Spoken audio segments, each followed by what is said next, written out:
All right, welcome to the Krug Show, everybody. Niners lose to the Chiefs. We're about to talk about it.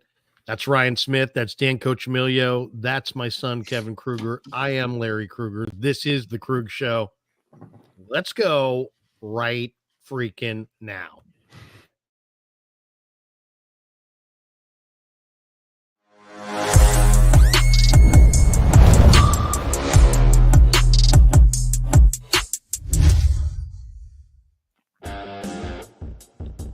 All right, we get it rolling on the Krug Show after Niner football. Chiefs beat the Niners. Oh, rough one for the Niners as they fall to 3-4. They may have lost Brandon Ayuk for the season. We're about to get it revved up on the Krug Show. I'm here at Levi's. We're brought to you by Pig and a Pickle, the best barbecue in all of Northern California. Check them out. They're in Emeryville. They're in Corte Madera. They're open 7 days a week from 11 a.m. till 8 p.m. or until they run out. Pig and a Pickle, the best barbecue you're going to find. Go say hi to Damon and Mary. Get some brisket. Get some brisket chili. Tell them that Krug sent you. And we're also brought to you by Sharp Corner Sports Cards and Collectibles, 205 Cypress Avenue in Pacific Grove, California, along the Monterey Peninsula. Call my friend Anthony Catania, who just sent me a really killer Niner hat. Thank you, Anthony. 831-521-5264. And we can't go any further without mentioning our good friends at Better. And that's right, this live stream is sponsored by Better, the official daily fantasy sponsor of the Krug Show. Use Better to make daily fantasy lineups and win real money. That's right. Download the app below. Make sure you use the promo code Niners to get your first deposit matched up to $200. Oh, where do we start? You know, I sound like the late Bill Walton. Where do we begin? Very, very rough game for the 49ers. I mean, I felt like a disgust among all of the players and Shanahan. I mean, Shanahan, did you guys hear the question I asked Shanahan? No, didn't. He's like, we played like shit. That's what he said. That was his answer to my question. I'm like, he's like, we played like shit. Which is really true. They did not play well. They can't beat Kansas City. They've now lost 5 in a row to Kansas City and 7 of the last 8. As Krug likes to say, they got ownage. KC's got ownage on the Niners right now. Reed owns Shanahan. Mahomes owns, the Niners defense. The disgusting play in this game, and the one when I think back to this game, the one that I can't believe I'm going to rewatch this later today. But how about Mahomes 32 yards down the sideline and D. Winters runs out of bounds? It's like, tell me you don't want to hit somebody. That's the best way to tell me you don't want to hit somebody. Just run out of bounds and let the quarterback run down the sidelines. How does that happen? And, I felt, in a weird way, I kind of felt like the defense did their job in this game for the most part. I mean, look at, if you told me coming, 12 o'clock today before the game started, Xavier Worthy's going to have 3 catches for 19 yards. Okay. Mecole Hardman is only going to catch 1 ball all day for 17 yards. Travis Kelce is not going to get in the end zone, and he's going to catch 4 balls for 17 yards. And Kareem Hunt is not going to blow up as far as from scrimmage as a receiver. Like I really feared the screen pass to Kareem Hunt. Okay. You told me all those things were going to happen. I would have said, guess what? Niners are going to break this streak. They're going to win. They're going to beat Kansas City. And instead, Kansas City runs it 39 times for 184 yards, 4 freaking 7 yards a carry. I mean, that is just unacceptable. What has happened to this once great defense? 4-7 a carry to a guy who 2 weeks ago was on the scrap heap. I mean, that's unacceptable, man. That is really, that to me, when they go back and watch this film, how many times did Kareem Hunt not just run, but actually maybe have somebody stop him after 2 yards, but he just kept driving his legs and he carried him for 4 more yards? It had to have happened at least 3 or 4 times today where he just kept driving the legs. So he never got stopped. He never went backwards. He was going forward every single time. And then, there were some positives. I mean, I'm not going to sit there and say there were no positives for the Niners. Jordan Mason had a 28-yard run. Kittle made a couple of nice plays, so I would have loved to have seen him even a bigger part of the offense than he was, especially after there was no Ayuk and no Debo. But I mean, this is the position they're in. It's like you take away the weapons, and all of a sudden you're leaning on a rookie Jacob Cowing, a young guy Ronnie Bell. Though I did find it interesting. I figured in live time that the second interception that Purdy threw to Bell was a miscommunication and probably on Bell, but Shanahan refuted that in the post game and said, no, it was on Purdy. It was a bad throw. And then when I asked Purdy about it, he said, it's on me. So let's go around the room and we'll start off with your primary takeaway. We'll start with Kev and we'll go to Rye and then Danny. We'll go move around the room and what were your guys' primary takeaways today? Kev, what did you think? I mean, it's going to sound blasphemous, but I just thought the Niners offense, specifically Brock Purdy, just sucked. The Niners just sucked today. He threw 3 picks, 1 in the end zone. I mean, he admitted to being wrong on that second interception to Ronnie Bell. That third interception in the end zone, I'm not sure where that was going. And even if he wasn't hit, was that going to be completed? I don't know. But, I mean, we knew going into this game, the Chiefs were going to do the same thing that they did in the Super Bowl. They were going to run press man coverage, and they were going to just test you and say, can your weapons beat our weapons? Right. And they couldn't. And just listen to these stats against man coverage. Brock Purdy today against man coverage, excluding his 41-yard reception. Wait. I might have to take out a pen here. I have a feeling. Anytime Kev starts talking, it's like I got to take out a pen. Have you guys noticed that? I'm going to start calling him Bick. Yes, Bick. Okay, go ahead, Kev. Okay, so I'm writing this down. Brock Purdy in man-to-man coverage, excluding his 41-yard completion to George Kittle, because that was obviously a huge completion. Outside of that 41-yard completion, he was 4 of 13 for 39 yards, 3 interceptions, a sack. And today he had a 36.7 passer rating, which was the worst of his career. Obviously, he did not play a good game today, and you can blame it on the weapons. You could say, oh, he didn't have Ayuk. What'd you say? 4 of 13 for how many yards? 4 of 13, 39 yards, 3 picks, and a sack. 39 yards, 3 picks, and a sack. You could blame it on the weapons. You could say, oh, he didn't have Ayuk, who I thought didn't look good. I mean, a terrible, terrible drop. He already has more drops this season than he did last season, and we're 7 weeks in. I'm putting the blame on Brock Purdy. That was not a beautiful game from him by any stretch of the imagination. And I just think coming into this game, there was a lot of false hope. Like there was a lot of people were propping this team up, and I thought for no good reason. It's like you're playing the propping Chiefs up the Niners, right? Propping up the Niners, like saying like, oh, I think they're going to win 26-10. It's like what the fuck are you talking about? You got Andy Reid and the Chiefs off of a bye. Oh, Kev's hot. Kev's on fire. They don't fail in these situations, and I just think that there was a lot of negligence, assuming that the Niners were somehow rolling after one win after dropping games to the Cardinals. I mean, this team is not rolling, and you just got wiped by the Kansas City Chiefs, and Brock Purdy played his worst game probably in his entire career. Yeah. Other than that, they look great, right, Kev? By the way, OB says Kevin Kruger is him. Sweet. Does that mean that you go by he, him, or is that different than that? Yeah, those are my pronouns. There you go. All right, we move to Rye, who also goes by him. Rye, and not, of course, not very original because that's 2 hymns in a row now, back to back. But Rye, what was your takeaway? Oh man, Kev, as this guy says here, Southern Justin Lowe or Justin. What does he say? Southern Justin, Iowa. He says Kevin Kruger's livid. I mean, rightfully so, though. I mean, that was one of the worst 49ers offensive games I've seen since Brock Purdy's come on the team. Since Brock Purdy arrived, that is the worst. Like, you could go back to the Ravens game and say, oh, he threw 3 interceptions. They moved the ball down the field. They had 500 yards of offense in that game. This game, they didn't do jack shit against. They got a garbage touchdown. They scored 12 points when it mattered. Right? I mean, that's it. Go ahead, Rye.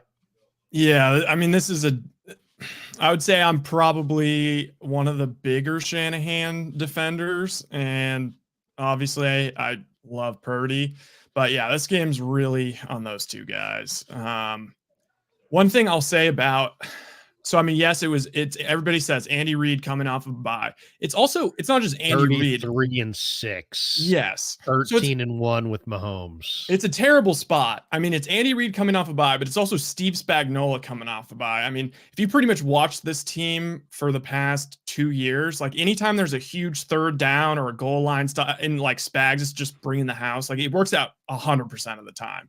I actually thought for a second, the Spags defense let up a little bit in the second half, and I thought, maybe Spags just isn't used to like this heat. Like he does have some pasty white skin. I saw him out there just absolutely baking.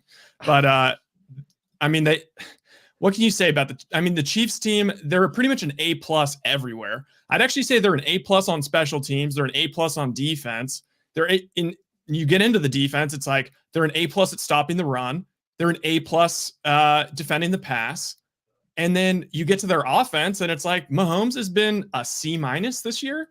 I'd say today even he was, I don't know, if you're giving him a grade for today, yeah, he had some he had a few big runs, but I would say overall 2 picks, no touchdowns. Yeah, and he's just kind of throwing screen passes. He's not playing great. Greg Cosell said it. His timing's not great. He's moving around a ton. He's not playing great. That's the other reason.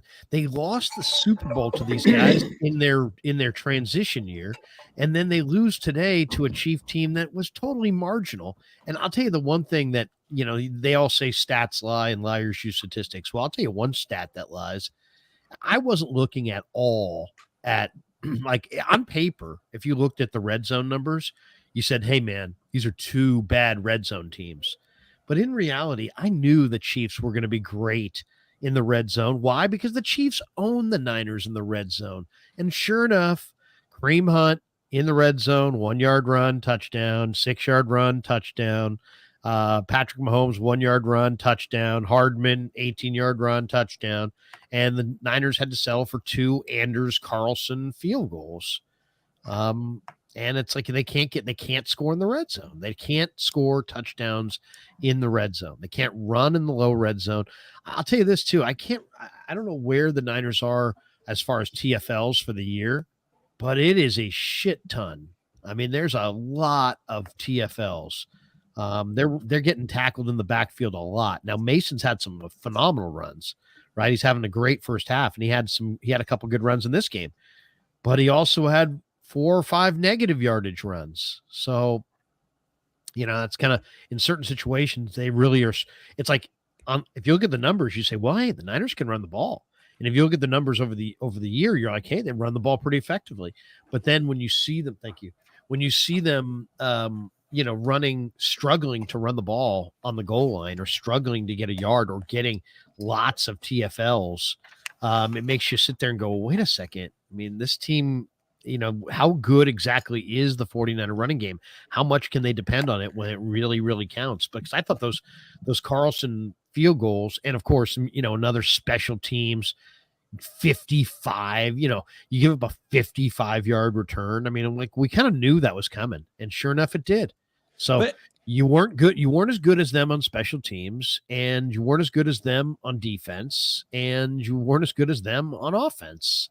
You're just, it's as simple as that. I mean, you're settling for field goals. They're scoring touchdowns. They didn't have, where was Harrison? How many field goals did Harrison Butker kick today? None, because they didn't need him to kick field goals because they scored touchdowns. That was the difference. Didn't kick any field goals. But as like an overall overarching thing about Shanahan, I mean, if this season ends up going south, they're still going to make the playoffs. It's just like, anything less than an NFC championship game. I think they really need to look at the way that they are running this organization, because in what way? Well, the difference between Kyle and Andy Reid is Kyle runs this entire organization. He has a ton of, say so in personnel, but just that aside, he also has a ton of say so when it comes to the defense. He knows he wants them to continue running the same scheme. He also is in a lot of control when it comes to special teams versus where you look at like an Andy Reid, and it's like he's able to give the entire defense to Steve Spagnuolo. He's able to give the entire defense to, I forget what their special teams coach is, but he's like the best in the league. Yeah. So you just see it. Like you see that the offense is typically sharp. The defense usually does what it does because the Niners are able to control the ball the entire game. And so, they're less time on the field and whatever. But it seems like if they want to go to that next level in the future, now that their talent's being depleted, they need to get more creative when it comes to the defense. I just think they need better talent on defense. I think they need to invest in some big boys up front because they can't stop the run. They cannot stop the run at all up front. Danny, we welcome in Frank is with us now as well. Frank, good to see you. We're kind of going around the room. I just gave you my initial take, and now Rye went. Now and Kev started, and Kev was hot. He was pissed. He was swearing. Now, yeah, it's like Kev doesn't get that hot usually, but Danny, give us your thought, and then we'll get Red's thoughts on this thing. But what was your takeaway, Dan? Yeah, like Rye, I've been a pretty big Kyle supporter, but after watching this game today, he's outcoached, outclassed, outperformed by the Chiefs, Andy Reid, Spagnuolo. This team, at this point, I think it's in the team's head that when they go up against the Chiefs. I mean, they're making all kinds of offensive mistakes, penalties. The Chiefs didn't have hardly any mistakes that set them back. Niners critical mistakes constantly. Niners had 6 penalties, only 4 for them for Kansas City. My biggest beef with Kyle, and I don't know where it comes from, I'll just call it arrogance. You're down 2 scores against the freaking Kansas City Chiefs with Patrick Mahomes, and you're taking your time with 10 minutes to go. And that was Danny, you're spot on this one. That was my big beef as well with Kyle in this game. It's like, do you not have a hurry up? My goodness, it's amazing. I don't get it. I don't get it, Larry, because every team in the NFL and college football understands the clock, and coaches know, okay, we got to hurry.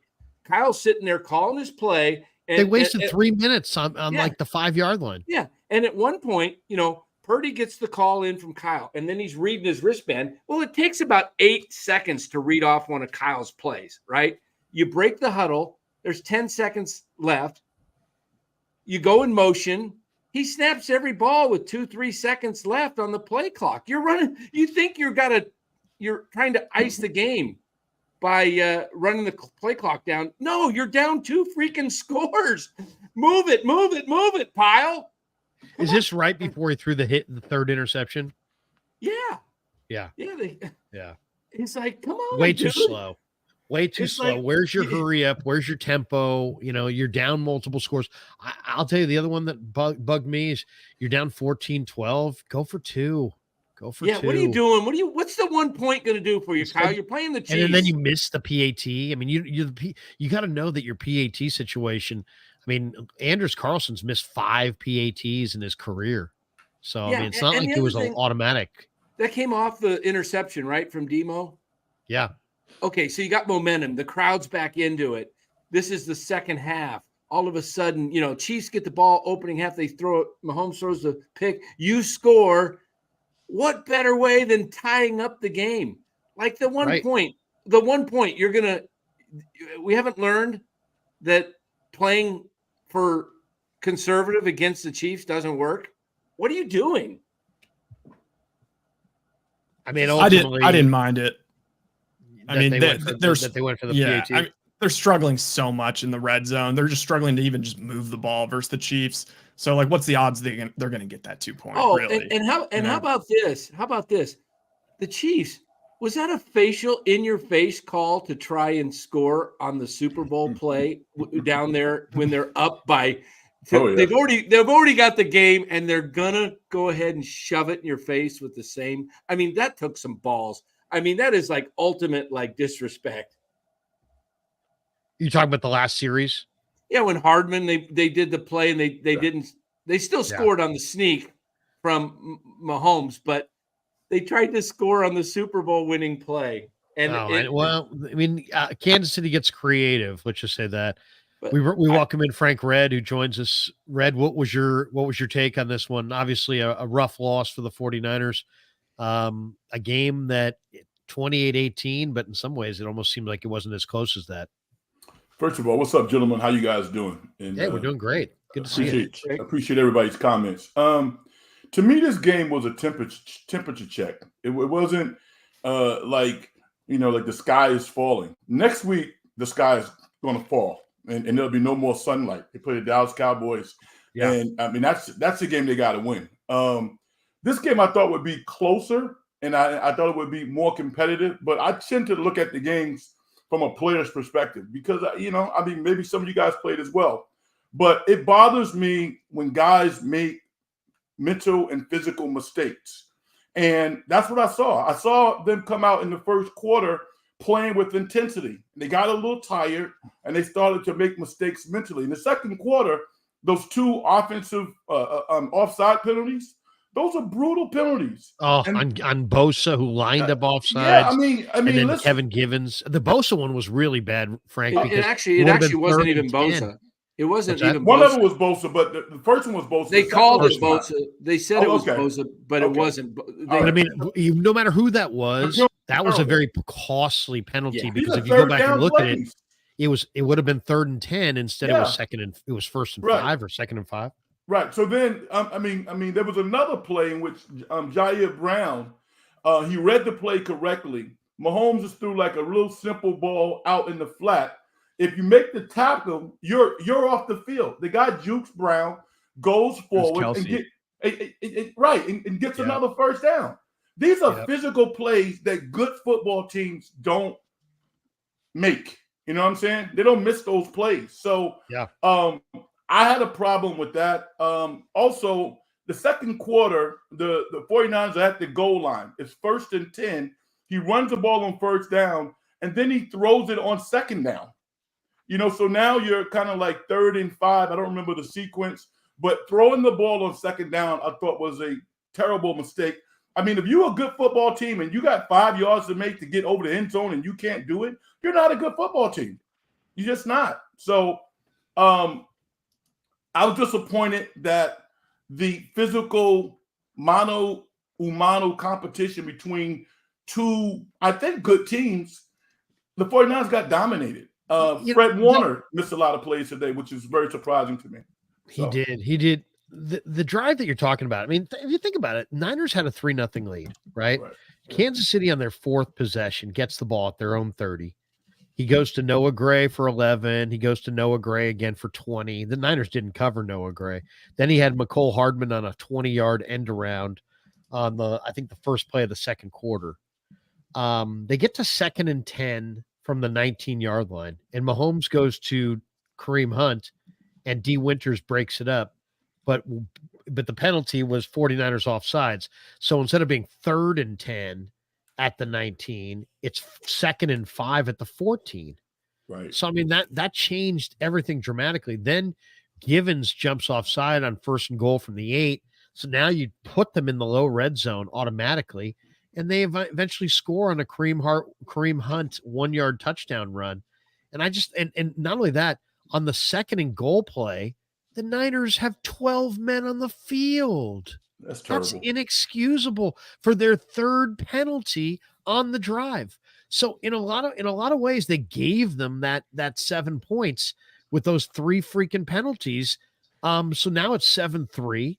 The Niners go 3 and out on the next drive. And what is the punt? What happens on the punt? Hardman takes it back 55 yards. So now Mahomes up 7-3 gets the ball at the Niners 30-yard line. And of course, 7 plays later, Kareem Hunt's in and they're up 14-3. I just felt like the Niners penalties on Kansas City's 4th possession, and then the Hardman, gaff, the special teams gaff of the week. I mean, it's like literally one every week. Major F up of the week on the special teams, gives up a 55-yarder, and now you're setting up Patrick Mahomes on the 30-yard line. And they score. I mean, by the time you looked up, you felt like the ball game was over. It was 14-3 at that point. And the Niners really, I mean, they got to 14-12. It was 14-6 at half. I'll tell you the other one too.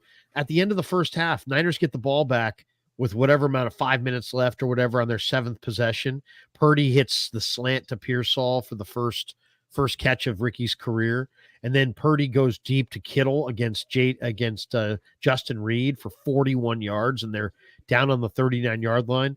and then he hits Ayuk on the 2nd and 6 on the play that Ayuk tore the ACL. That was a crushing hit, crushing hit. I still don't understand how he tore the ACL on the play, but it seemed like a hit right on the knee. He actually hit him up on the hip, and it kind of rolled down into his thigh, and it buckled his knee in. Really? Yeah. The hit was. I thought the hit. You guys probably saw it better on TV than we saw it here in the stadium. But then my point was, now it's first and after that Ayuk catch. Okay, there's a timeout because you got to get him off the field, and he's hurt and all that. So there's a little timeout. But there's 37 seconds left in the first half, and they've got 1st and 10 on the 14-yard line. And the very first play, Purdy hits Cowing for 9 yards. So now you're at 2nd and 1 from the 5, and you got 30 seconds left. You got to get the touchdown there. And instead, 3rd and 1, J.P. Mason, another TFL on 3rd and 1, and they settle for the Anders Carlson field goal. I mean, that was a deflator right there. Instead of 14-10, it's 14-6. You still haven't scored a touchdown. I don't know. To me, that was a big series right there where they really needed the touchdown, and they didn't play efficiently or effectively inside the goal line and settle for the Carlson field goal. So I thought that was a crusher right there. If it had been 14-10 going into the locker room, I think it's a totally different game. 14-6.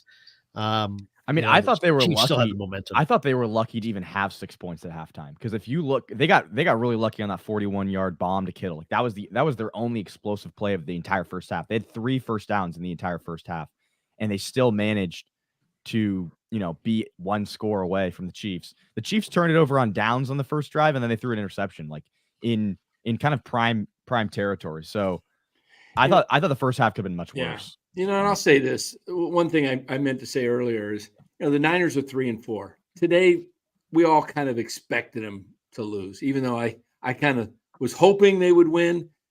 You figured they would lose. The real problem with this team is losing to the Rams and losing to Arizona. Those are the 2 losses that are going to kill them, because they should actually be 5-2 right now. Should have only. I look at it this way, Danny. They're going to the playoffs. They should win the division. They should win this division. The Niners are going to win this division. Yeah. I think they're going to win this division. But you know what? What's guaranteed is this entire playoff run is going to come on the road. Mm-hmm. And you know what? It's not the end of the world. The 49ers can go into, you name it, NFC playoff team and beat them. They can beat every one of these playoff teams in their place. I think if it's an NFC championship, if it goes down in Detroit, I don't think they'll win. We'll see. They have no Aiden Hutchinson. I don't know. He did say today that he might be able to make it back for the Super Bowl, but they have no Aiden Hutchinson. There's, you never. I mean, that's the whole thing. Is it's such a war of attrition, and you just never know who's going to be able to stay healthy and that kind of thing. But you can't lose Aiden Hutchinson every week, and you can't lose those kinds of guys. So it's going to be a matter of who gets hurt and how many, where are these games and how these teams looking towards the end of the year. If I were the 49ers, my message to Shanahan would be, if I was Shanahan to the team would be, hey, look. And he said, I asked him this question. Kev, you don't have it, do you? Yeah, I do. Oh, you do? Okay, well, we can play it if he can grab it. But I basically asked him, what did you say to the team?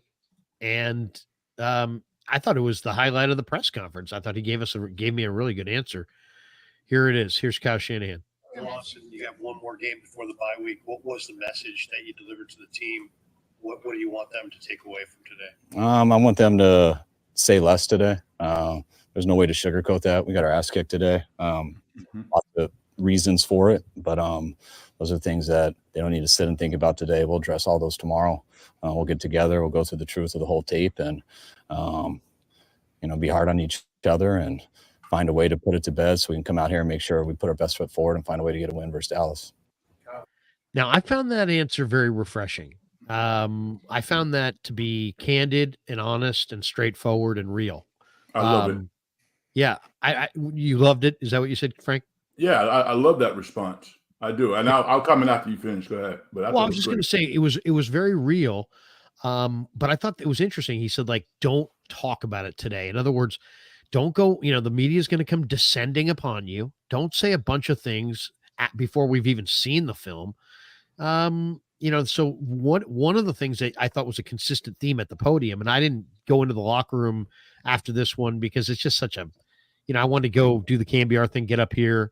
They brought so many guys to the podium today that I didn't feel like the need to go in there and fish out a bunch of quotes. And I don't love going in there after a loss because it's like walking up to a guy who's been sitting in a trench, in the middle of, France during World War II and saying, who's winning the war? It's like, I don't know. I just, I'm looking at rats and I'm looking at a trench and I have no idea who's winning the war. But like, if I ask him on Tuesday, who won the war after they've watched the film, then it's like, oh yeah, they've got answers. They've got things to say. So a lot of times I don't like that exercise. And since there's no pressure on me to get anything out of the locker room in the post game anyway, a lot of times I'll bypass it when they lose, just because it's like, a lot of it's just like, I'm asking questions I don't know the answers to. They don't know the answers either. They're saying I got to look at the film. But one of the themes was, hey, we got to watch the film. But I thought it was interesting that Kyle said, hey, don't say anything. Like, don't say anything that's going to incriminate you. Don't say anything that's going to incite anybody or make the story worse. Just let's, pack it in, say, get through this post game.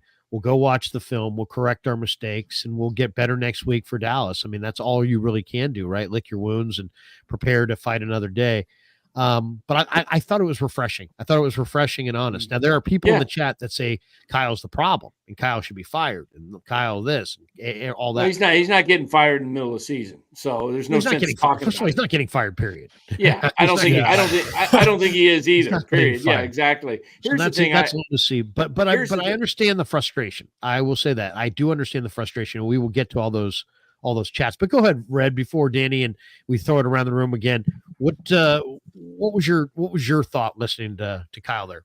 I mean, I just think he was honest, and I think that he is self-reflective. He didn't want to say, you would have. I mean, he kind of implied the players. He said that to the players. I think that he was thinking to himself, I'm going to go back 6, 7, 8, 9 months ago. When things don't go well, I don't like to blame one person. And when I look at this 49er team, you can sustain injuries on offense and have transitions and so on and so forth. But your hallmark needs to be X. The 49ers have historically been a terrorizer on defense. I think just kind of like firing Steve Wilks and blaming him for every damn thing. And then anointing your guy as the defensive coordinator in his first year and having him have to, maybe come out of his shell to address some of these guys, not to make the simple mistakes that they're making, was setting him up for failure. So I look at that, and that disappoints me because if the 49ers defense was good, they could maintain these struggles on offense and kind of get themselves together. And no one really has addressed that in totality, but I think it's a factor. I feel sorry for Steve because he's not working right now. But more importantly, I think it needs to be addressed because this team is not definitive on either side of the football. I understand the injuries on offense, but defensively, I mean, even with Fred Warner, he's out of position. How the hell can Pat Mahomes run away from him like that? If he's in better position, aligned properly, or whatever, he makes that was a big ass play in the game. So it absolutely was. He was asked about it in the post game too, and he's like, "Hey, he's like, I could come up with an excuse or give you a thought process, but none of it really matters. It's like I missed the tackle. I got to make that play. I got to make that play. There's no question." Jumping on top. Oh, go ahead. On top of what Frank was saying about the defense, I do think, and Larry, when you're reading through like some of the drives earlier in the game, yeah, I mean, I think you actually have to start with the offense before you get to the defense because I think they go absolutely hand in hand. The Niners in the past, they've always been about ball control and being physical on offense. That's where you got your Debo, the running game, screen game, and you're like being punishing to the other team. But it's like when you're controlling the ball like that, your defense is not on the field as much. And defenses are always, if you want to play better defense, play less defense. That's what like everybody says. And complementary football. If you run through those like first possession, like, yes, the defense started making some bad mental mistakes and whatnot when they let up those touchdowns. But you look at it and it's like, okay, the Niners went 3 plays and punted. Then they went 1 play interception. Then they went 3 plays and punted. Then they went 4 plays and a field goal. Then they went 3 plays and punted.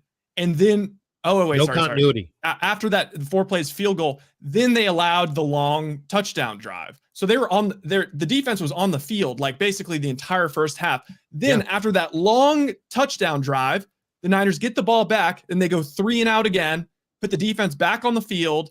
They have the long return. And then, so of course they go in and punch it in. So I think that's also a huge part of it. It's like they're not controlling. They didn't dictate the pace of the game at all. They didn't dictate anything in the first half. They actually were very lucky to only be down 8. Yeah, and I think you're 100% right. Like, this is not a defense. This game, to me, at least personally, like, is not a defensive game where you're looking at it and say, how do we get better defensively? I thought they played really well defensively. Obviously, they had the run play to Patrick Mahomes where D. Winters is not making tackles. He's just trying to hit people with his shoulder. But you guys are right. I mean, it's like the defense is not going to pitch a perfect game. And especially not against the Chiefs. It's just not going to happen. And your offense has to do something. And they did nothing. And if we said at the beginning of the game, if I told you at noon, hey, the Chiefs are going to score 28. Do you think that's a lot or a little? It might be 4, maybe 4 or 5 more points than you would hope for, but it's nothing like what? They're going to score 28. It's not like I said they're going to score 68. They're going to score 28. But if I told you the Niners are going to score 18, that's for an offense that has this kind of weaponry and you have this kind of money on that side of the ball. I mean, my God, 18 points against, and one of them was a garbage time touchdown. It was really just 12. Yeah. And here's a couple points I was thinking about this special teams. You brought it up, Larry. Last year we saw Buffalo have a real rough start to the season, and they were like at 6-6 at one point, and I think they finished 11-6. They fired Ken Dorsey, their offensive coordinator, which obviously a much more important position than a special teams coach. But at some point, the Niners just for the heck of making a statement, like we're not dicking around any longer. We're not going to put up with 7 straight games of big plays where the special teams gets what do you want to do, badly. Danny? You want to fire? You want to fire Schneider? Well, I think almost. I'm not saying. Hey, I'm not going to sit here and tell you you're wrong. I mean, you know what I would do. This is pro football, and guess what? Football. You either win or heads roll. It's as simple as that. They're not winning. Heads probably are going to roll. I think if you could do this, I would, but I don't think they will do it. I would bring in Saleh, make him the defensive coordinator, and just move what's his name, Sorensen to the special teams coach. He's coached special teams in the past. I looked at his history years ago. It hasn't. I mean, you should be able to coach special teams if you're a defensive coordinator. I mean, come on. I mean, I also think the injuries. Oh, go ahead. I was gonna say, I thought the injuries, like, you're going to your second string, third string guys, like that exacerbates the problem on special teams because now you're having your fourth string guys playing special teams. And it's just, we've seen breakdowns in tackling every single game. I think you could find a play in every single game where the 49ers just absolutely sucked on special teams. So another thing, if there is a bright spot to anything today, we finally got to see Jacob Cowing on an out and up, man. I mean, a double move. And if Purdy hits him in stride, it's a touchdown. He had to come back and kind of wait for that ball. But maybe we get to see a little bit of up the field deep balls with Jacob Cowing now. There were several positives. I mean, yeah, there was that. Yeah, there's others too, right? I mean, Frank, of course, I agree. I mean, even Pearsall being out there is a positive. I think I don't know. It's just, to me, I want to see the Niners have balance, like you said, Rye. In the past, the offense dominated, and the Niners were always playing with a lead. Now they're playing catch up constantly, and we're seeing that they become one-dimensional. And you also were going up against probably the number one rush defense in pro football. They have held everybody to ridiculously low numbers, like 30, 40, 50 yards rushing a game. The fact that Mason was able to get that one big run was pretty good. I mean, but the Niners Mason's 58 yards are the most against Kansas City this year. Yeah, exactly.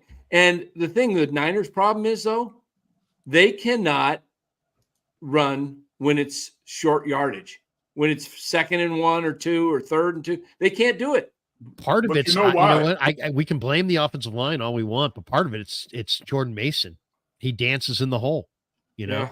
You can't pitter patter. You got to hit the hole. You can't pause and wait.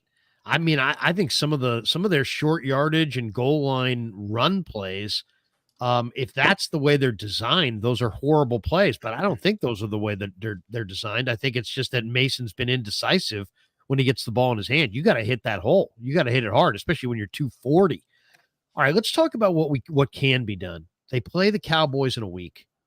The Cowboys are going to have a +7 rest day. That's the other thing. And how much do you think that was a factor today? The Chiefs had a 3-day rest advantage on the 49ers. Major. And next week, Cowboys will have a +7 rest advantage on the 49ers. Well, if you heard on the broadcast, I think it was, I forget who the sideline reporter was, but she was saying that Kareem Hunt, I think he came off a 27 carry game. He was sitting in the ice tub for 4 days. That's what she said on the broadcast. That wouldn't have been a reality if they were playing on a short week. That bye week gave them extra juice. I mean, it's just no doubt. It's a fact. So what can be done? Let's talk about actual things that you could do. And if you want to fire people, fire people. And if you want to bench people, bench people. And if you want to cut people, cut people.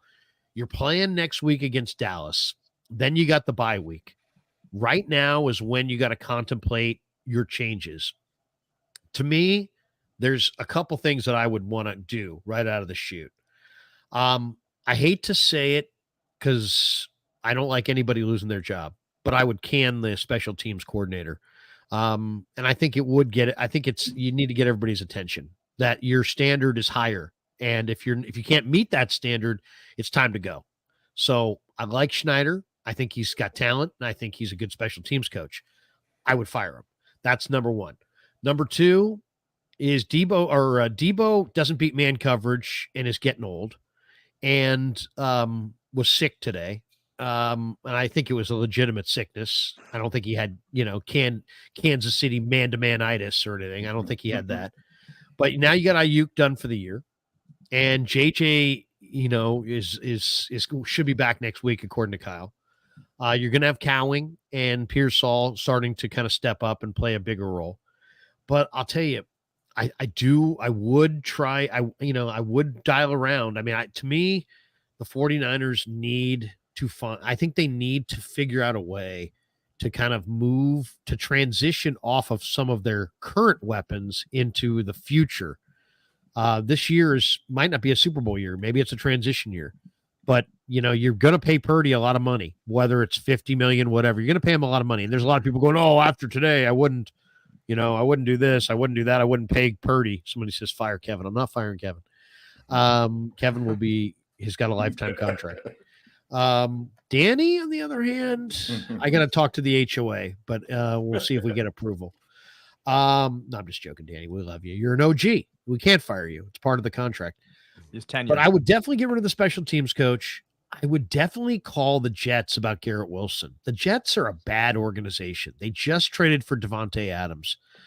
There's speculation this week around the NFL that teams are knocking on the door about Garrett Wilson. Well, the Jets don't want to move Garrett Wilson.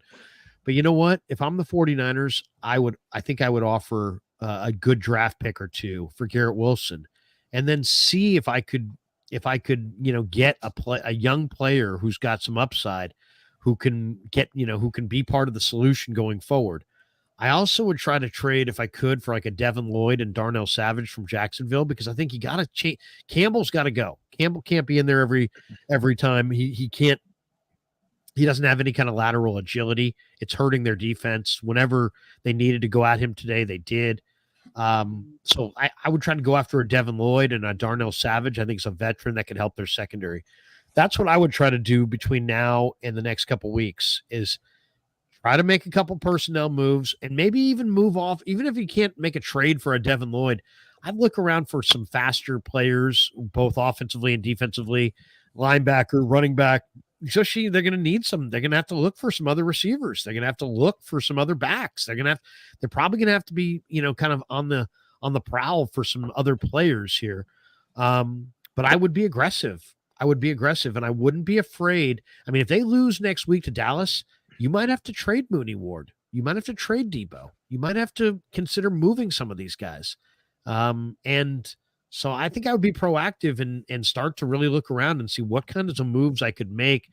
And I'm looking to be aggressive, and I'm not looking to keep everybody. I'm looking to get some more talent, some more speed, and see if I can bolster things, because they're too slow on defense. They don't have enough edge rush.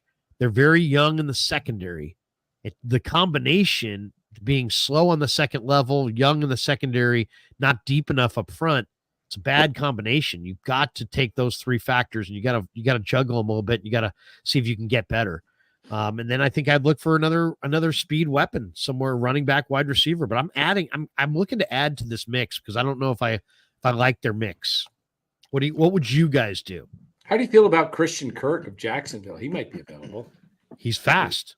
He's Yeah, very fast. They're going nowhere. Yeah. Jacksonville has a number of guys that I'd be interested in. He'd be one of them as well. Cole Trent.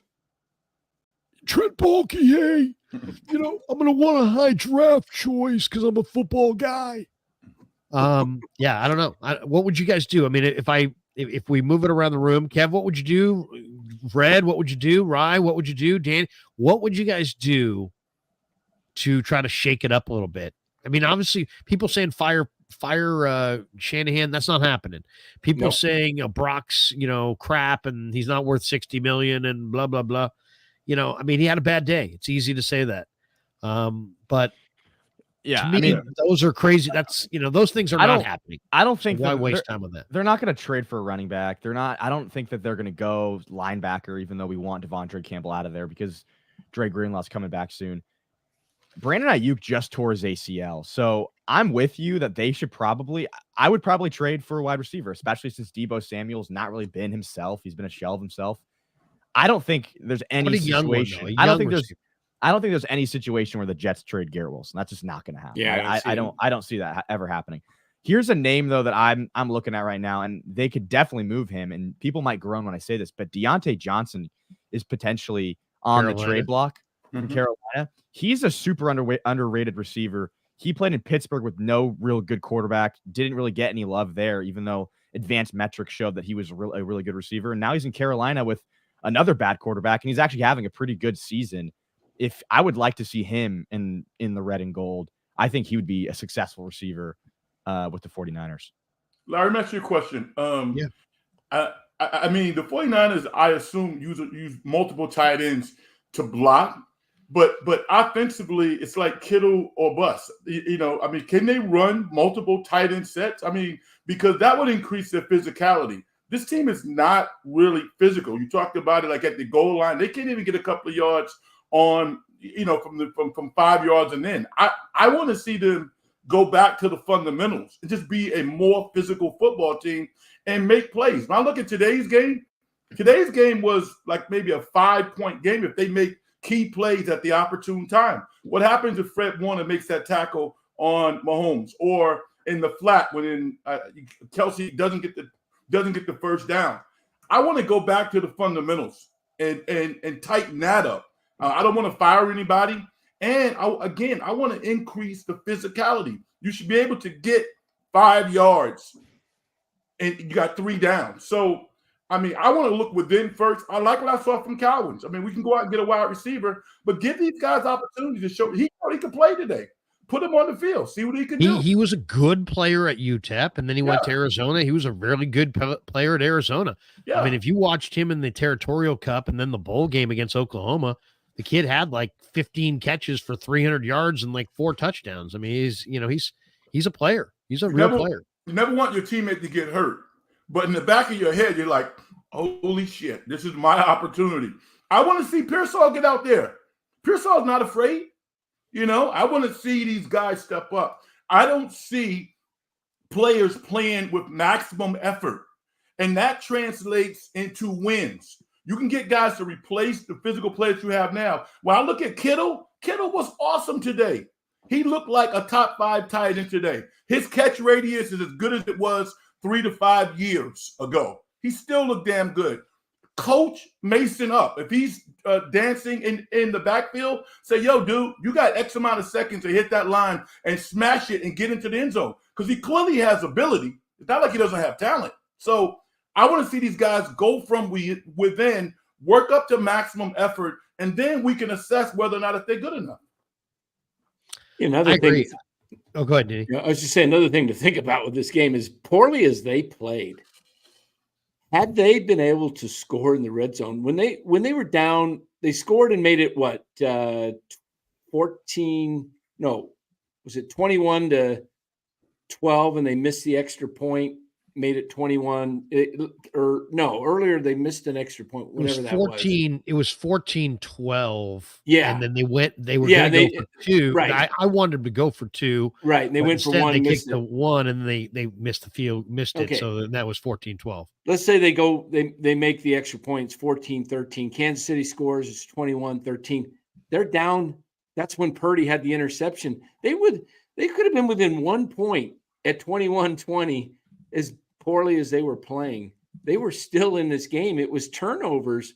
Purdy's turnover in the end zone was atrocious because it was 3rd down. Even if it was incomplete, you still got a field goal and it's 21-16. You're still within 1 score. To come away empty-handed there with no points was crushing. And the Chiefs, when they got down that deep, they didn't have 1 field goal attempt. They scored. They scored a touchdown every time they got down deep. You always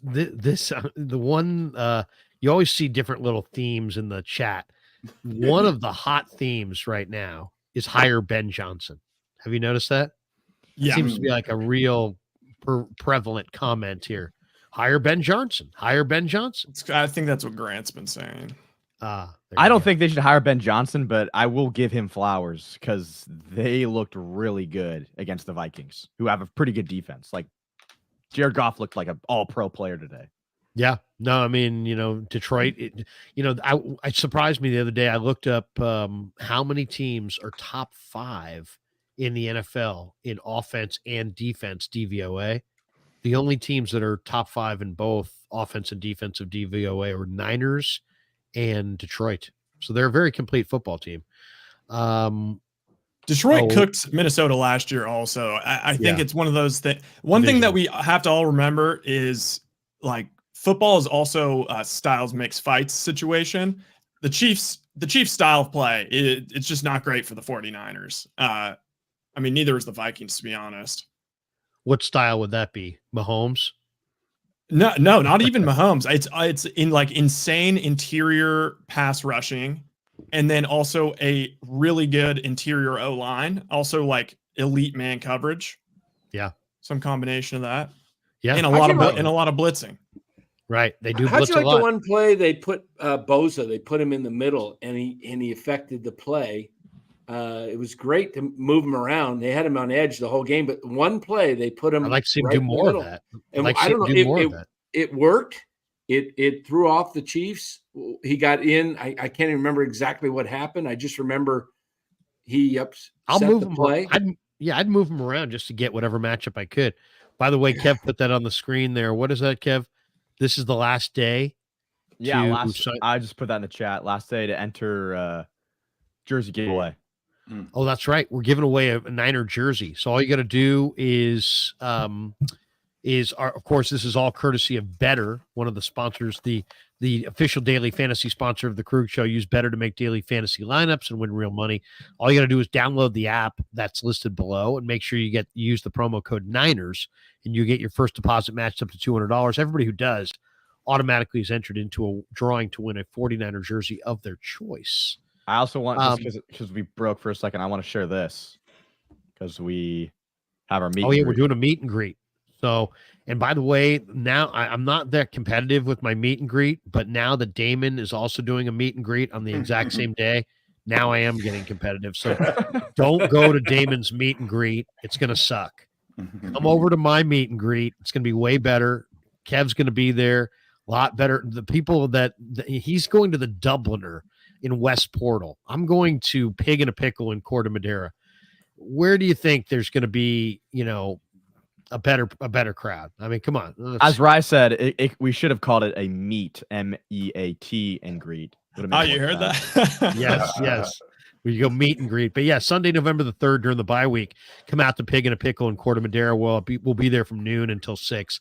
341 Corte Madera Town Center. Have some amazing barbecue. Come say hi and watch some football with us. The Niners will be on the bye week, and we'll have more time to kind of chop it up with some of the fans and talk some ball. So we look forward to it. As many people as possible join us. It's not the hugest place, but you'll get great barbecue and you'll love it. And we'll have a good old time, and we'll drink some beers and watch some ball. Let's hit the supers here because we got them. I don't want to get them too far backed up. Jason Cabrera, new member. Always give a little clap to the new members. Thank you, Jason, for being a new member of the Krug Show. DeBig25 says this game was closer than I thought it was going to be. Had the Chiefs winning by 10 points, won 450 with the missed PAT. By the way, never fall for it again. Next time you see the Niners and Chiefs and you see the Niners favored, just don't fall for it. I mean, come on. Why were the Why were the Niners favored in the Super Bowl? Telling you, there's a lot of false, better D, the better O, the better offense, the better quarterback. Come on. I like what Frank Red said earlier. It was a heat check game, and they got checked. It's like there was a lot of hope about. They just came off a really good Thursday Night Football national TV win. They looked good. And then they played against a really, really good team, probably the best defense they're going to play all year, and they got checked. So that's what we learned about the Niners today. Yeah. Bill M says, what was the time of possession offense versus defense? It was 35 4 seconds for the Chiefs, 24-56 for the Niners. It's way too much. You got to play complementary football. Against Kansas City, you have to run the ball, keep Mahomes on the sidelines, and the best way to beat Mahomes is to keep the ball out of his hands. And then he gets frustrated and he tries to do too much when he does get it in his hands. To me, you got to play complementary football if you're going to beat them, and they didn't today. Chiefs are, I was just saying, Chiefs are 6-0. They look like the least dominant 6-0 team. I mean, their defense is unbelievable, but they have won. Most of their games have been very close. They haven't put anybody away. I think this might have been one of their biggest margin of victories this year. Well, that's the other thing too. It's like, I know enough about the Chiefs to know that they lose. They lose when they play down to their opponent and they don't show up. But these national, I bet them a couple weeks ago against the Saints. Why? Because it was Monday Night Football. They fire on national TV. We welcome in JD, who joins us from here at Levi's. JD, we were just going through some of the supers here, but I was just saying that I just feel like the Chiefs, they're going to lose to the Colts. They're going to lose to the Raiders. They're going to lose when they just totally no-show, where they just roll their jocks out there and say, you know what, that alone is enough to beat this team.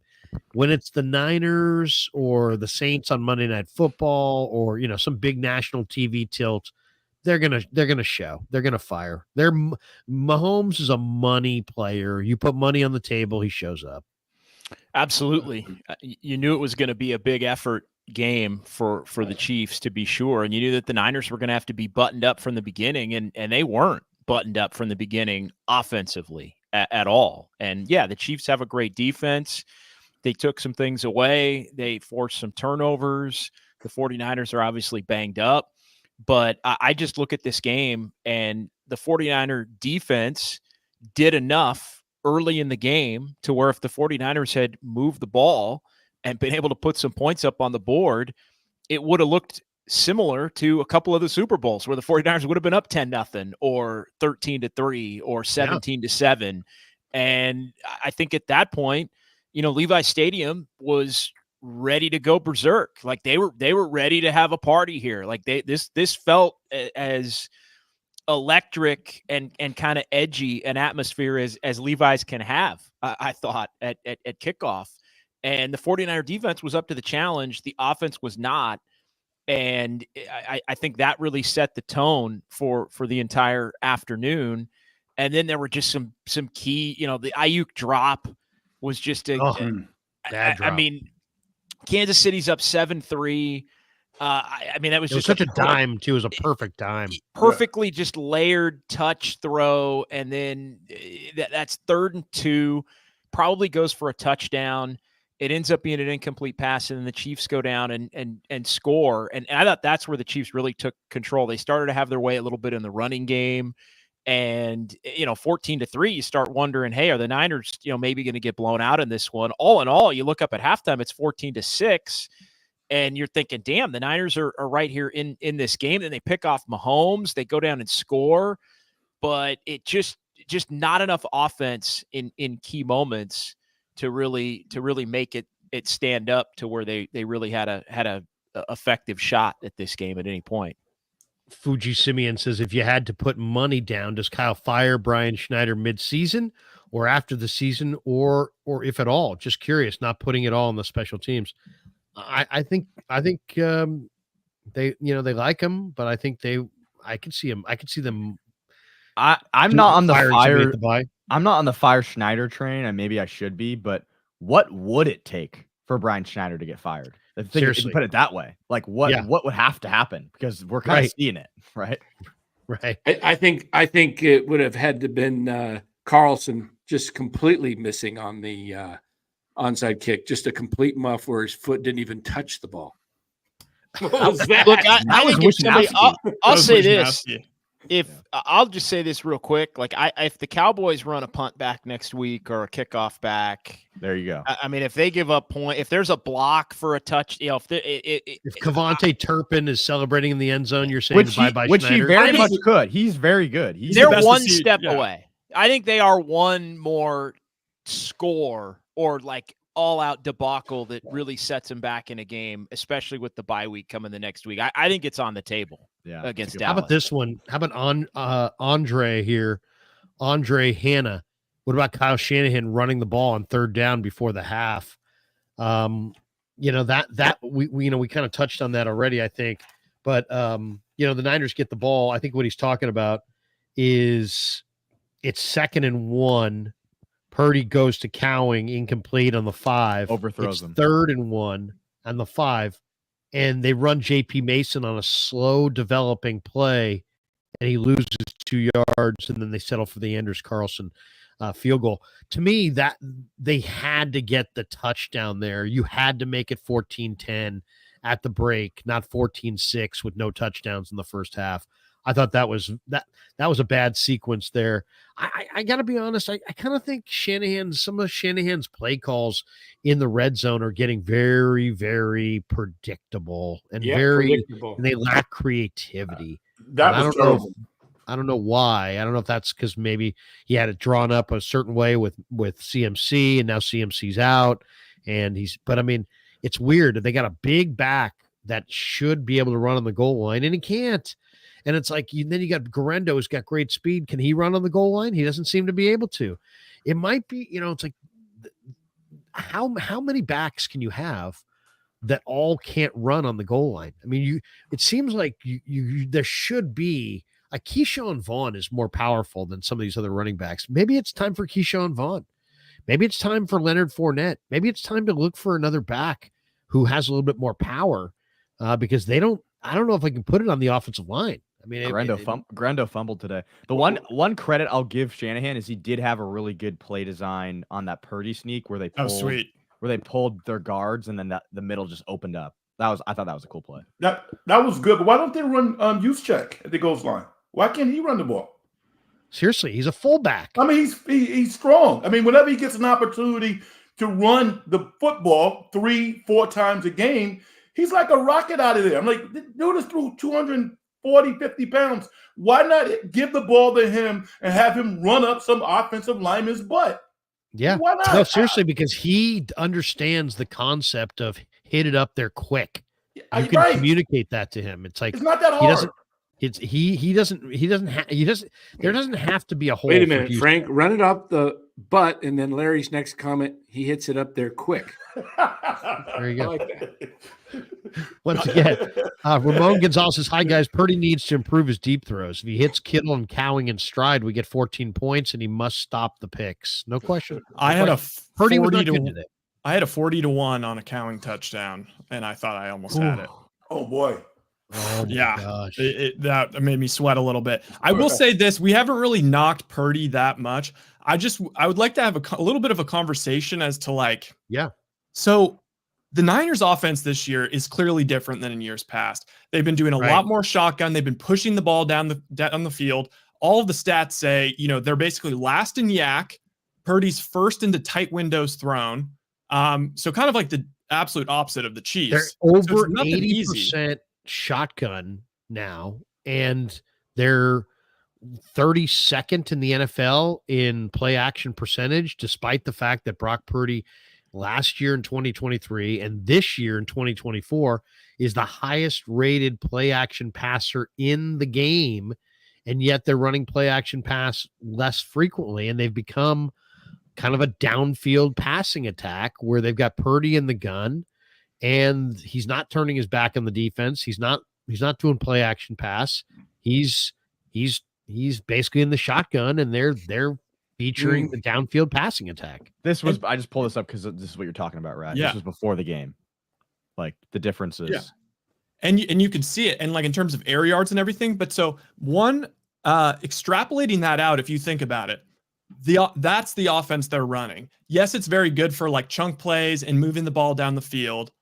But when you get into the red zone, and that's what you've been doing, you've been throwing tight window throws.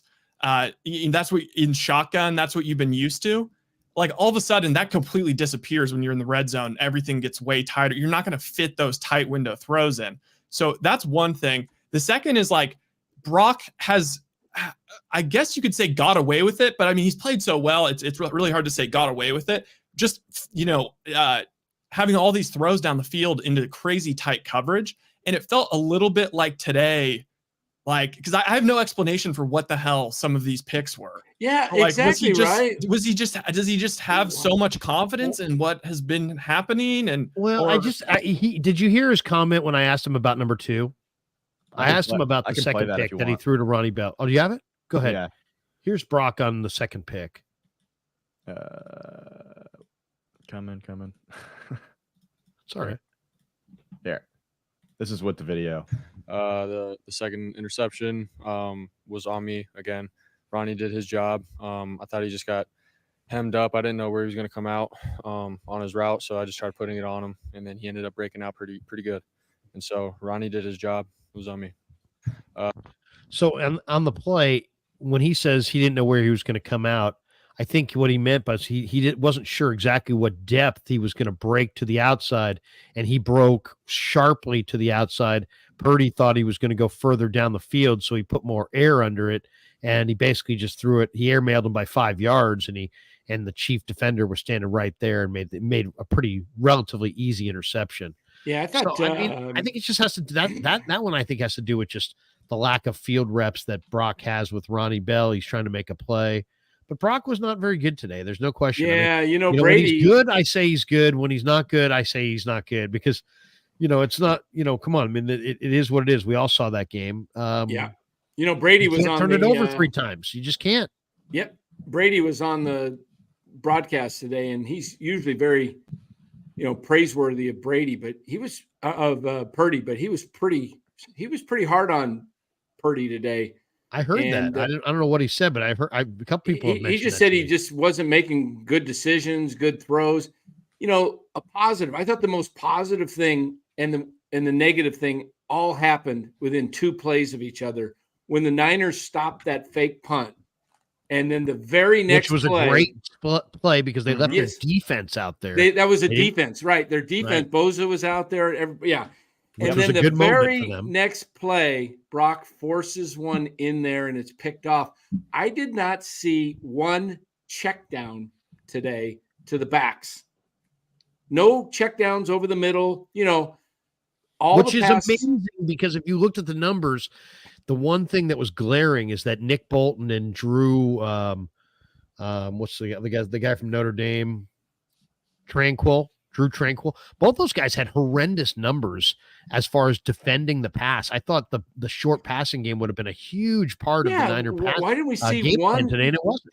They don't trust their backs. Like they Right. do not. It's like that is a McCaffrey-driven thing. That is not a scheme. It should be a philosophy, not. It should be a philosophy. It's we have a dude that might be one of the best in the history of the game at it, and that's why we dump it off to him and let him cook. They do not view Jordan Mason or Garindo or Taylor or anybody. Well, go get Jeff Wilson in the then or same something. vein. Go trade for Jeff Wilson. It's just not They the may same. need another It's just not back. the I mean, I hate to say it, they may need another back because you know what they don't have? They don't have a reliable short yardage back.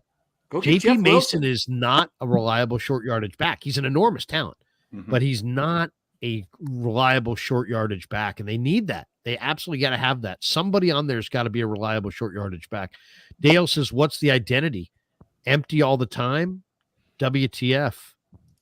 They did go empty a number of times. Do you guys and feel so me did though Mahomes. on that idea that like the way that they've been operating, throughout the entire field, then when they get into the red zone, it's almost like they're trying to do the same thing, Yeah. but it's obviously it's just not there, and then I runs mean, out they're of trying to do the shotgun. same thing on the goal line and in the Yeah. red zone that they do in the other Yeah, parts of the field. you don't see them do. I mean, the one play all day was that little screen to Cowing, and it was like, ooh, I remember this kind of this looks good in the red zone. Went immediately for 9 yards, never saw it again. That Yeah. speaks to what Right. Larry says, though. They don't use their backs. And what John is saying. I mean, you have to use your backs. And, I mean, we haven't seen Jordan drop an exorbitant number of passes. I mean, we haven't No, seen He's that. got good hands this year. I mean, pass the ball because, listen, Spagnuolo is a demon. This guy is watching He's a the demon. film, so he was prepared. I was like, midweek when he said, I don't see any flaws in Purdy's game. that was that you knew you knew that was You that knew was he his knew. sign. Yes. Yeah. He knew. So, I mean, here's the issue. When as a coach, you don't know how to solve your problems, you're up, what's creek. The 49ers have a lot of problems that I think are solvable. And we should start to see some of them addressed against the Dallas Cowboys. If that doesn't happen, then they got bigger issues. But some of these wounds are self-inflicted on offense and on defense. Well, You know? here's the thing. What should be the plan? Okay, Ayuk's done for the year. JJ's not 100%. Debo doesn't beat man coverage. Pearsall's a rookie. Cowing's a rookie. To me, guys, I think I'd be tempted in this scenario to trade for another legitimate running back Yes. Oh. and just just run it. Just Mm-hmm. run the ball. Run it 65% of the time. Do what Green Bay did when they were going with Malik Willis for a few weeks there. They ran it 53 times one week. The next week they came back with 37 rushes. Run the hell out of the football and maybe get another back to go with what they got and just become a run dominant team and go back to your run play action off of the play action pass off of it.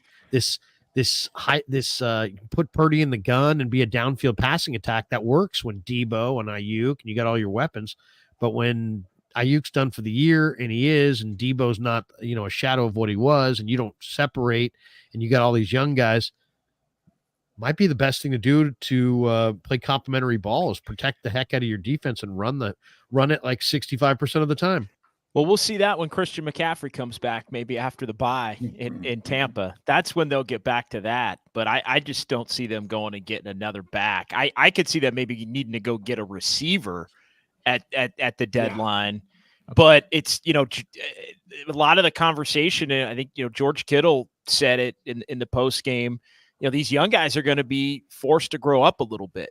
Ricky Pearsall, who's already had a life experience that very few have, is now going to have to, at the NFL level, hey, you're going to need to be counted on. And the same thing with Jacob Cowing, who looks pretty good when he gets the ball in his hands on offense. He looks a little shaky when he gets the ball in his hands on a punt. Like every punt feels like, is he going to catch it? But it's like the OGs, or it's like Marvin Bernard, the old Giants center fielder, going back in center field. Is he going to catch it, or is he going to turn around and it's going to, kick off the wall? I get that feeling every time I watch Jacob Cowing with a punt in the air. But on offense, he looks like he's he looks very comfortable, and he catches the ball, and he caught the ball in training camp when he got opportunities. And they need him now. They need him. They Yeah, need his big playability in the worst way, whether it's a back or a receiver or both. They're gonna have to. I mean, without Ayuk, they're really gonna have to get creative in how they go about things. Let's hit a couple more of these supers because they're stacking up on us. Perfect Blackness Senior said this is not a Super Bowl team. It's not the scheme. It's Shanny's stubbornness with sticking with an obviously failing game plan. Okay, we got this one from Chauncey Monk. He says, lifelong 49er fan here. I think it's time to go after Ben Johnson or Belichick. Enjoy the next 20 years of rebuilds. Okay. Wow, it's amazing. You people running Shanahan out. By the way, I just remember this.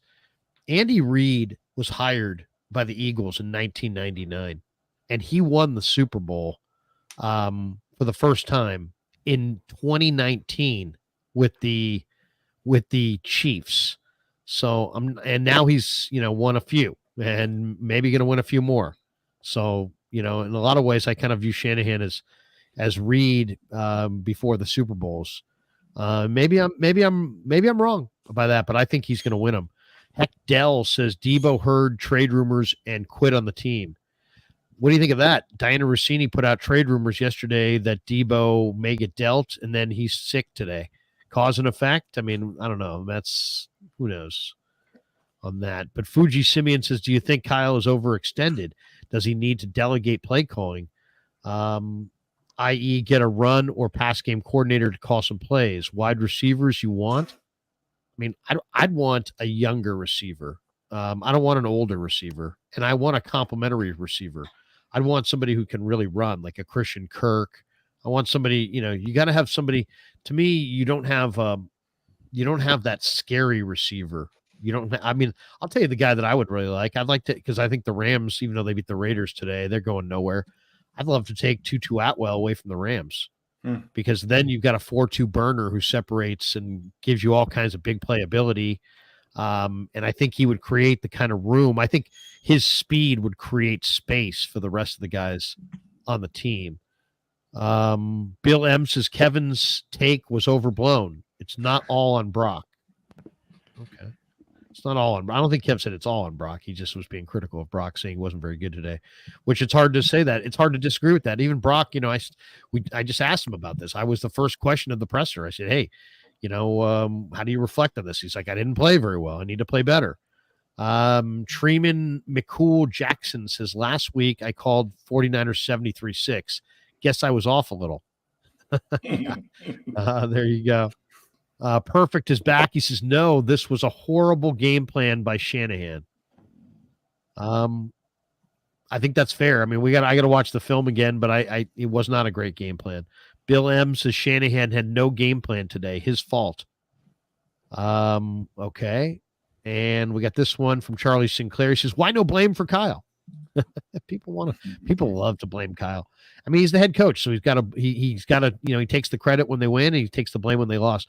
Obi-Wan says, y'all may not agree to firing Kyle Shanahan, but he hasn't beaten the Chiefs, Ravens, Bills, and Bengals. 10-point leads blown. Still believe he can win the Super Bowl. I'll throw it to you guys. Do you guys still believe that Kyle Shanahan can win the Super Bowl? I do. I'll keep it short. Too. Yeah, I do. Maybe not with this team this season, but I do think at some point. I'm going to say it one more time, and I'm not going to say it. I mean, I thought he was in his feelings firing his defensive coordinator. The only way you can fire your defensive coordinator is if you have somebody in your pocket who's better. Then I have no problem with that. But you didn't make your team better by firing Steve Wilks and hiring, have your coaching staff. But when you fire somebody because he's not a, quote, good fit, that bothers me. Especially since it was obviously more personnel related than scheme. Yeah. I agree with that. I mean, it's crazy to try and fire Shanahan. I just imagine anybody else in their profession that they so consistently finish a hair under the best in the world. And then everyone's calling for them to be fired. Like, he's put them in situations 4 out of the past 5 years to win a Super Bowl. It's my belief that football is such a random game. Everything is so close, and they flip. It really is a game of inches. If you make the Final Four, it's a little bit like college football. Anything can happen in the Final Four. And it's not like he ever had, since he's been to the Super Bowl or NFC Championship. Yes, you can say, oh, well, Kyle blew this lead, but he's never had the team unprepared. They've never come out flat. They actually usually come out and get huge leads. And then, yes, there's been some very unfortunate things that have happened, but it's just ridiculous. Like, if this is going to be, I mean, honestly, like, it's like, I don't want everyone should be fired. But, is everyone going to get fired at the end of this year? No, What's your guys' prediction for the rest of this year? I What's think they happen? go. I think are they going to beat Dallas? Are they going down? Are they going to flush themselves and go down the tubes and trade guys? Are they going to win next week against Dallas? Are they going to make the playoffs in this lousy division? Are they going to win in the playoffs? Are they going to go to the Super Bowl? I think what they lose is this year going to be 3 more games and go 10-7. I think they lose to Green Bay and Buffalo on the road, and then they lose to Detroit at home. And I think the rest of the games, if you look at the schedule, they're all winnable. And a lot of people say Tampa Bay is a tough game, but Tampa's playing Monday night against Kansas City in Kansas City before the Niners play them. The Niners are coming off a bye. So the Niners have the rest advantage against Tampa Bay, kind of like they did last year against Jacksonville when they came out. And CMC back, Danny. Yeah, maybe exactly. Which, as we know, changes everything. If that exactly. Hey, the one thing about this that Dallas game, though, is that the Cowboys might be the second most desperate team in the NFL, if not the They're most desperate. You know, right? So it's not like They it's going to need be to a win. cakewalk. They're gonna be coming into this game just as hungry. I'll say this: I think they get the win against Dallas. I think they win the NFC West. Have to take on everybody on the road, and I think they make it back to the Super Bowl on the road out of the NFC. I don't think they'll win it, but I think they'll be in New Orleans this year. I think they're gonna find a way in. They're not going to be at all intimidated about going out on the road. I think every one of these contending teams in the NFC they can beat in their place. I really believe that. So they've got the experience. Obviously, it's going to take a lot of momentum. It's going to take a lot of positive things to happen between now and then. But it starts this week with Dallas. I think they get this game. I don't know that they make a big run, but I think they win their division. They get in, and they'll be a hard out. They'll be a hard out for anybody. Side note, Fuji Simeon says, side note, Moses Moody got a 3-year, $39 million extension. Does that mean he actually gets to play at the end of games? So what do you Kerr think? will actually maybe play him? What do you think they'll end up with, the 3rd seed then? You think Tampa would be the 4th seed? Is that how you think it will work? I thought you were talking Warriors for a second. I don't think the Warriors should get in the 3rd seed unless JD has some trade he wants to tell us about that we don't know about. I'll take the under on the 3rd seed for the Warriors. I like the Warriors to win about 40 games. I think they're about a 40-win team, but you never know. The thing can come together. So you think they're going to be worse than last year with Draymond? Yeah, because Steph's older, Draymond's older. The roster's better, though. I mean, JD and I talk a lot of Warriors on the practice field around the Niners. JD, I think you're more enthusiastic about them, and you just went to Hawaii and saw them. I've watched all their preseason games, and I've seen them look really good at times, and they're clearly deep. And I'll say this: I love Buddy Hield on the Warriors. I just think that is a great fit for his game and his skill set and the way they move the ball and how much athleticism he still has left.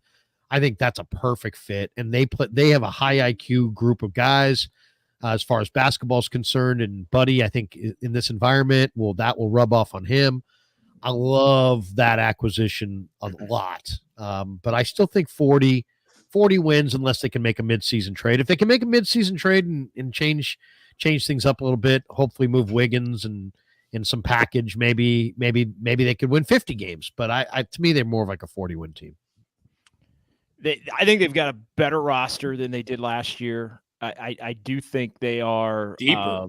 They're deeper. I think the pieces fit together better. I think they have a lot of really good players. I don't know that they have enough great players to be an upper echelon team, but I do think they have a lot of good players.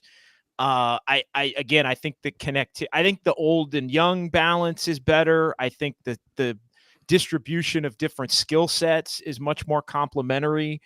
There are 5-man groups that Steve Kerr can go to that make basketball sense, I think, more than either of the last 2 years where things have been constricted and there's been some frustration. Now, that being said, he's still got to figure out the right guys to put, he's got to figure out which 2 guys are not going to play, the first game of the year and deal with that. And, maybe they paid Moses Moody a little bit of hush money. Like, hey, man, maybe you're going to be that odd man out guy, but we paid you and you're going to get your opportunity at some point.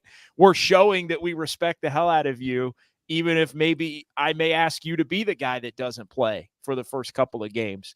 Not saying that's for sure, but look, I was skeptical as to what they had, but in watching the preseason and yes, being over in Hawaii and talking to people and just watching the portions that we did get to watch, it does seem better than I anticipated on a number of different levels. Now, what does that mean when they actually have to play real games? Well, we'll find out. And I do think they still are one big move away from, being a contender, but they may have the depth on their roster to package a few guys together to get the right player. So yeah. And I think I like the fact that they were patient in the offseason. I ripped them for not doing anything. I do like their given F level is good too, Larry. Their given F level, I think, is going to be higher, and I think that matters in the NBA more than a lot. But I also like sometimes that there aren't moves out there that don't. Sometimes the moves that you want to make just aren't out there, and you got to wait. You got to be patient. I like the fact that they're patient and they didn't make just any move. They want to make good moves. They improved on around the on the edges, so to speak, and we'll see. That I like you. I'm waiting for that kind of that big trade that kind of changes them. LCRTS says Kyle should go to work at Chuck E. Cheese.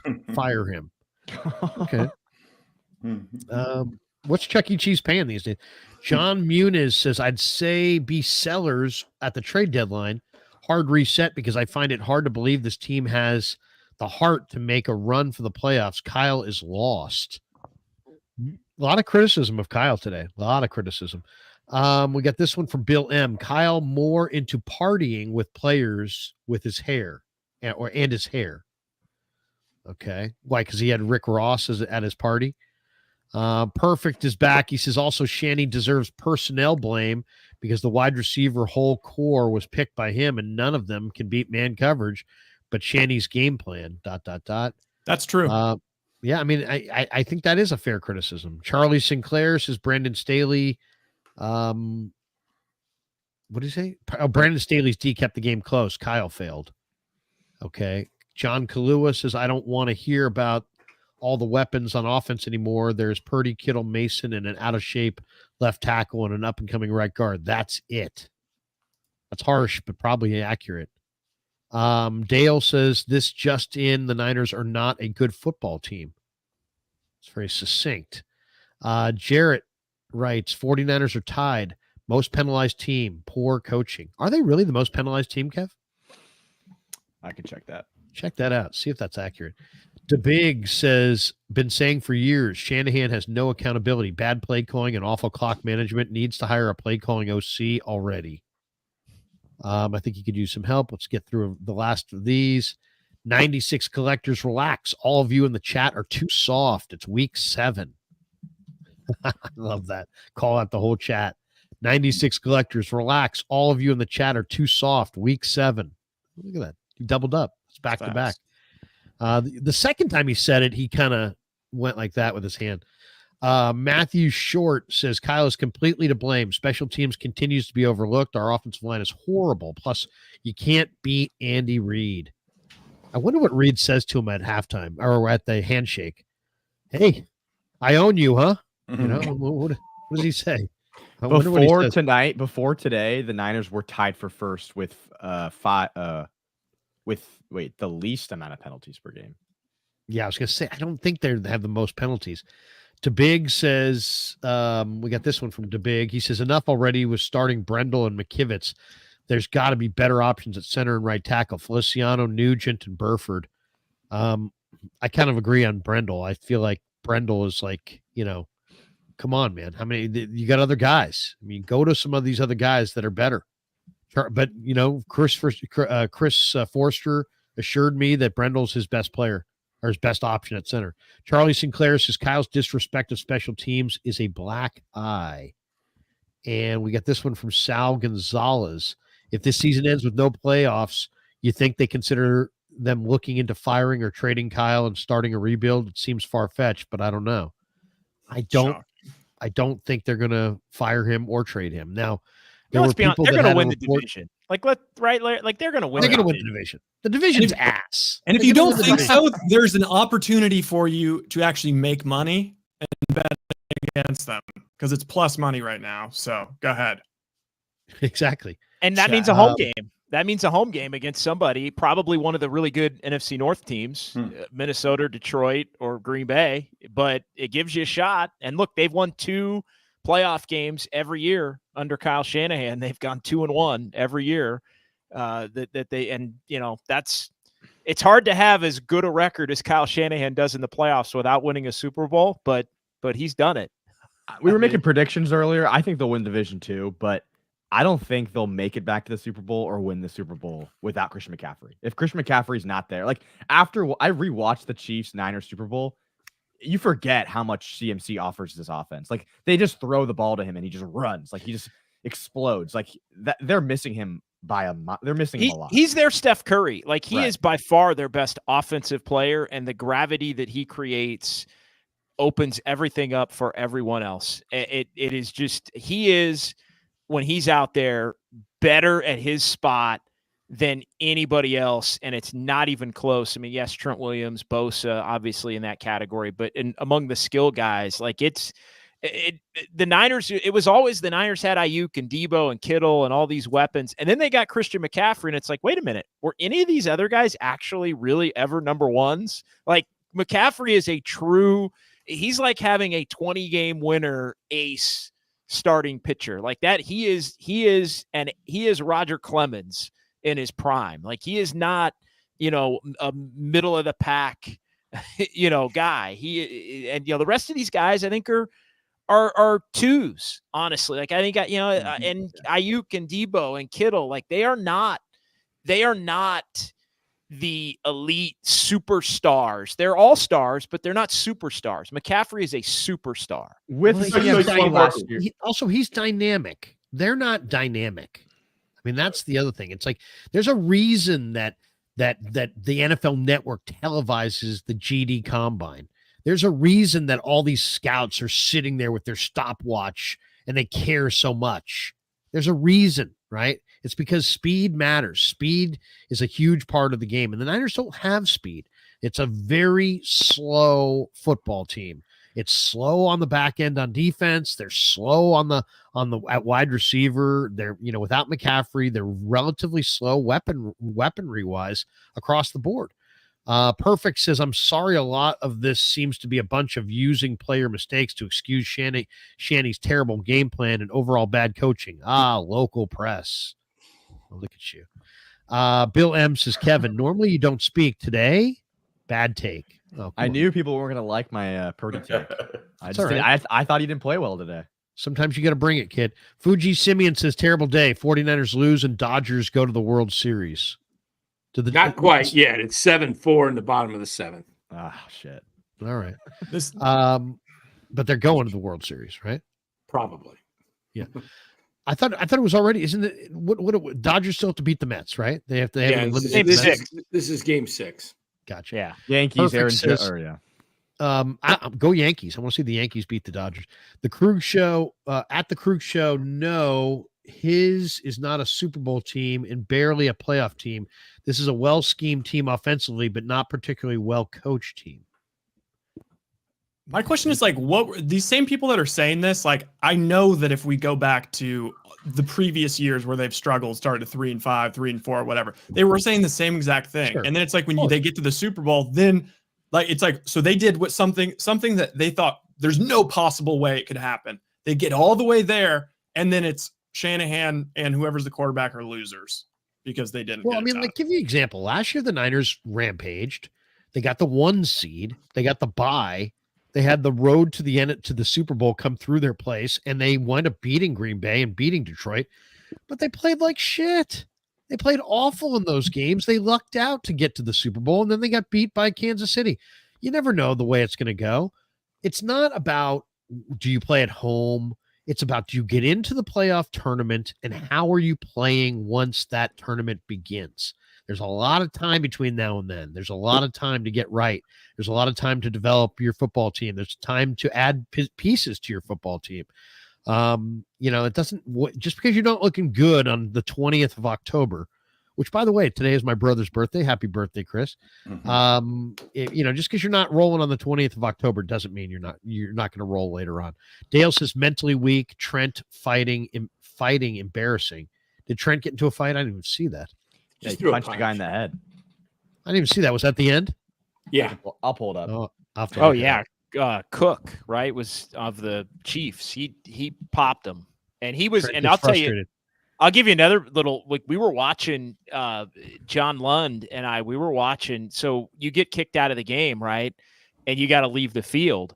Well, Trent Williams didn't initially leave the field. He was just kind of hanging on the sideline, and he was pointing and chirping at Cook. And so he was like, I think in the post-game handshake, Brian Cook, the safety, I think in the post-game handshake, he was going for a Richard Sherman part 2. Remember when he was with with Washington, he went out and popped Sherman during the post-game handshake.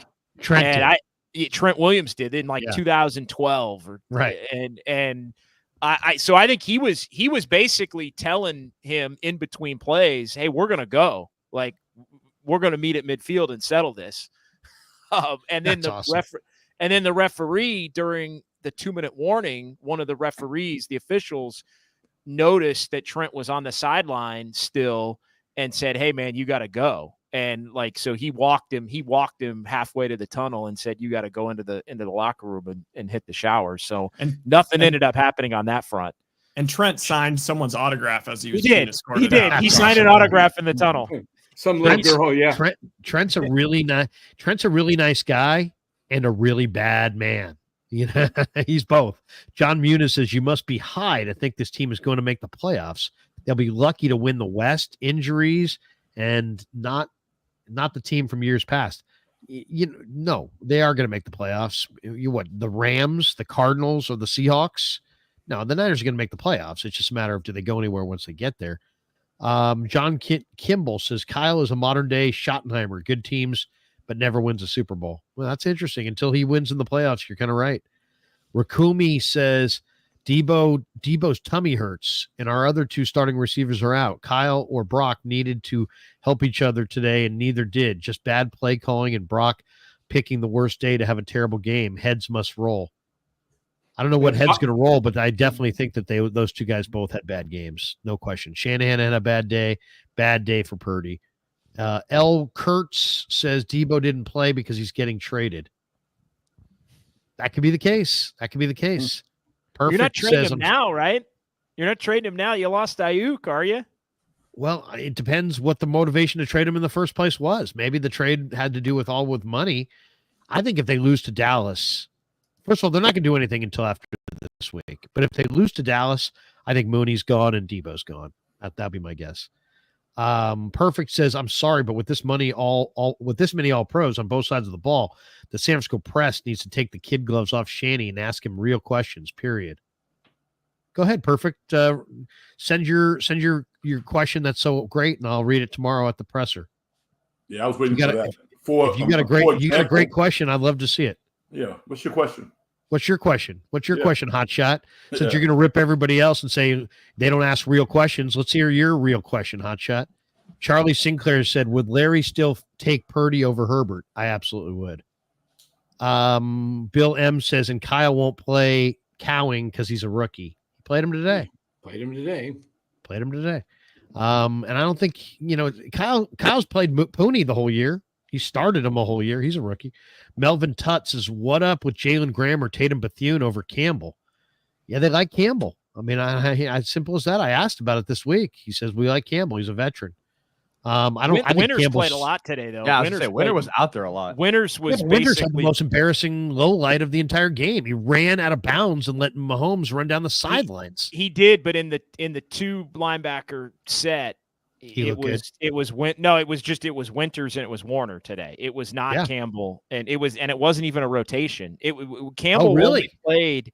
If you go back and watch, Campbell only played in the base. He was the third linebacker today. Was this a Larry Krueger driven Sorensen move? Did Krueger drive Sorensen to take Campbell off the field with the question?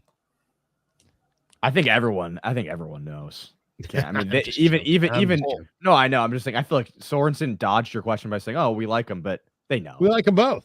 And really? I think they really feared Andy Reid was going to abuse Campbell. I think they really thought this week Andy Reid was going to absolutely put Campbell through the freaking ringer, and they didn't want it, and they couldn't have it.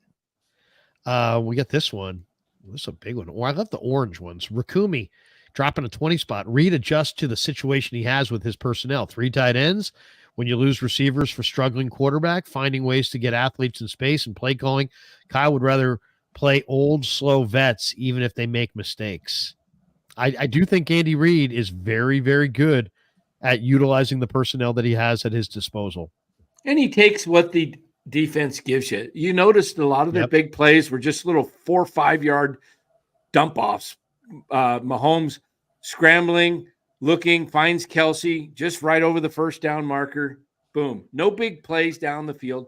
Niners had no short passing game at all today. And I don't see why they don't try. You mentioned it, JD, they don't trust the backs. I don't get it. Like Mason, I've only seen him drop one ball really all year. He seems to have caught the ball when it's thrown to him. Mason can catch. The Niners have to have more confidence to throw to their backs. The game plan demanded it today, and we didn't see it. Absolutely. Fuji Simeon says McKivitz got beat bad on Purdy's third pick. Joseph Ernberg says Rattler is better than Purdy. No, he's not. Oh my God. Thanks for the $2. You watched the Thursday Night Football game? Yeah, come on. Lucas Shea Houston Jr. I like that name. He says, Larry, do you think DCs around the league finally solve Shanahan's Rubik's Cube, or are the red zone struggles simply related to wide receivers' lack of separation? I think, once again, I stated this earlier. I think the Niners' offensive line is just okay. And I think that their weapons in this game were worse than okay. You had no Deebo Samuel. You have no Ayuk. You're running around out there with Ronnie Bell, who's just a guy, Pierce Saul, who's in his first game as a pro, and Jacob Cowing, who's really playing for the first time in his NFL career. I mean, that's it right there. I thought they made a mistake keeping Ronnie Bell and cutting Terrace Marshall, because Marshall at least has experience and he has size and speed. But they may sign Terrace Marshall back tomorrow. He may be back. They need another receiver for sure. Bad, especially with no. Is he still on the practice squad, or did they let him go? Did you say? They let him go. Let him go, but they might get him back. Fuji Simeon says it's like a divorce for us kids. We have to choose between parents. LOL. In this case, the choice is between Larry or Damon's meet and greet. LOL. It shouldn't be tough. I mean, like that, you can leave Damon's meet and greet and come to mine. John Muniz says, what do you think? And first of all, I've got Pig in a Pickle, and Kev will be there, who's got more information. And, you can always go shopping in Corte Madera. There's lots of very talented people walking around Corte Madera. It's a very nice place. John Muniz says, what do you think of Kyle gets canned? Thoughts on going after Kirby Smart or the Texas coach? A lot of talent. Oh, wait. The Texas coach? Sarkisian? You kidding me? Sarkisian? Yeah. Sark replaced Kyle in Atlanta, and it was a fucking train wreck. My God. We got this one. Bill M. He says Kyle is super predictable. He seems lost. Bill M. comes back. I mean, I'll say this about this whole Kyle thing. I mean, I've got on him at times for just some of the way they've run the offense and lackadaisical, not moving fast. But think about this. You were down your top 3 receivers today, and you could have made it a 1 point or 2 point game with 10 minutes to go in the fourth quarter. if Well, Purdy you didn't doesn't even throw mention that. the fact they're down the top 3 receivers and top 2 running backs. Well, yeah, I just said top 3 receivers, but yeah, and top running backs. Yeah. So, I mean, what do you expect? I mean, I don't know, it's Dan. Like I agree with you because I've kind of made those points too. But at some point, it's like coulda, woulda, shoulda, but you didn't. You know, Yeah. I feel like we've said It's that loser so talk. many times. But I we've don't- said yeah. that 3 or 4 times this year with situations where it's like, oh well, they actually could have won by more. It's like they just aren't doing it. Like it's just They not aren't. happening. Yeah, and guess what? The Chiefs do it. Like the Yeah. Chiefs are always in that situation where they're playing Yeah. kind of shitty and they're hanging around. Yeah, they and always do it. and then they It's- win. So Well, They I'll have tell you some the guy other by thing- the name of Patrick Mahomes that somehow finds a way to win. Always, the guy There is was a- just he's a winner. These guys, they do find ways to win, and in a way, the Niners do find ways to lose. I know that sounds, super negative, but I want to see if I can find this. But there were somewhere in my notes here, I have a thing that says that basically the Chiefs win all these close games that they're in, and the Niners lose all these close games that they're in. That is but- that is a reflection of the coaching, though. At time when you got to, at some point, you've got to say, Yeah, listen to this. Why? Through 6 weeks, coming into today, the Niners have lost 3 one-score games. Kansas City, by comparison, has played and won 4 games this year, decided by 7 points or less. So the Kansas City showed this year that they've been winning all these close games, and the Niners have dropped 3 one-score games.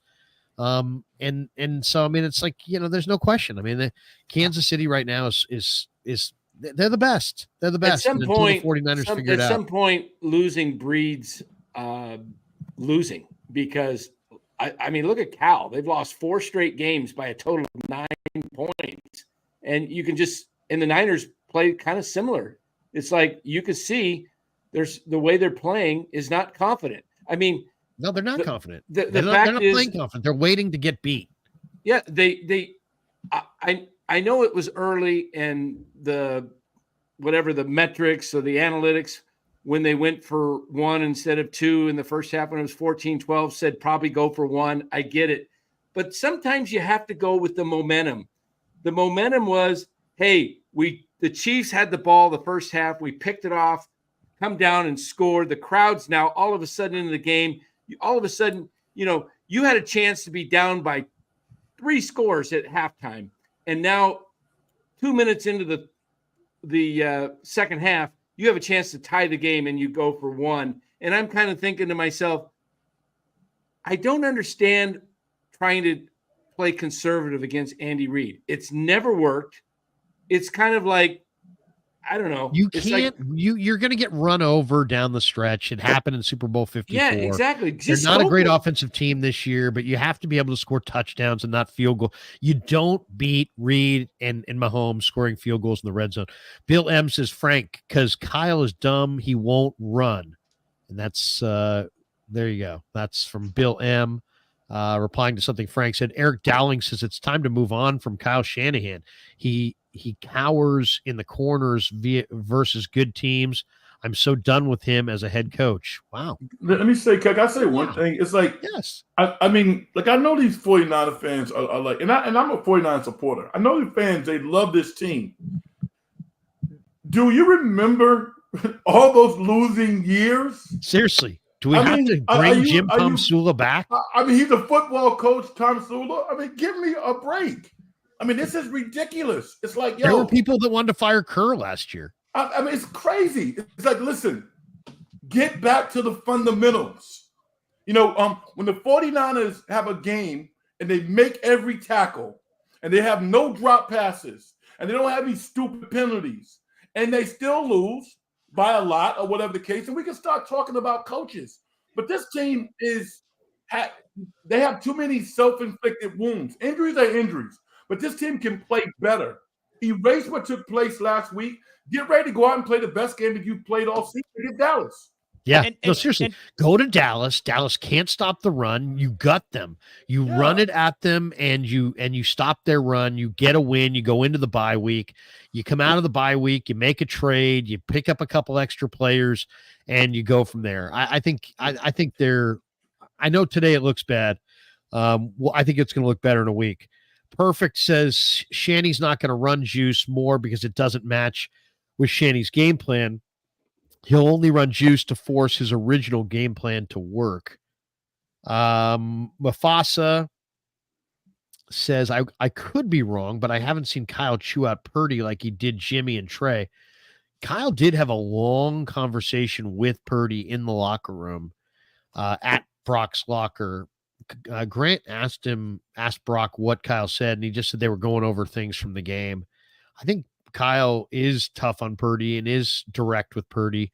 But at the same time, you don't want to blame Purdy, except, when he's lifted up this team so many times. I don't think he wants to drop all of it on Purdy, but I think he probably had some things he wanted to say to him after this game. Matthew Rowley says the balls to say, even if this season goes south, this team will make the playoffs is insane. What a joke take. You were part of the problem. No, it's called the NFC West.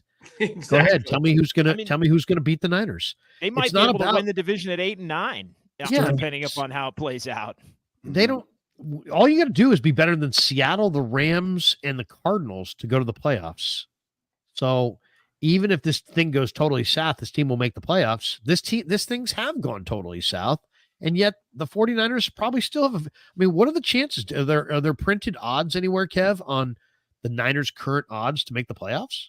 It's got to be pretty good. I'll check it out. Guess off the top of my head, -130.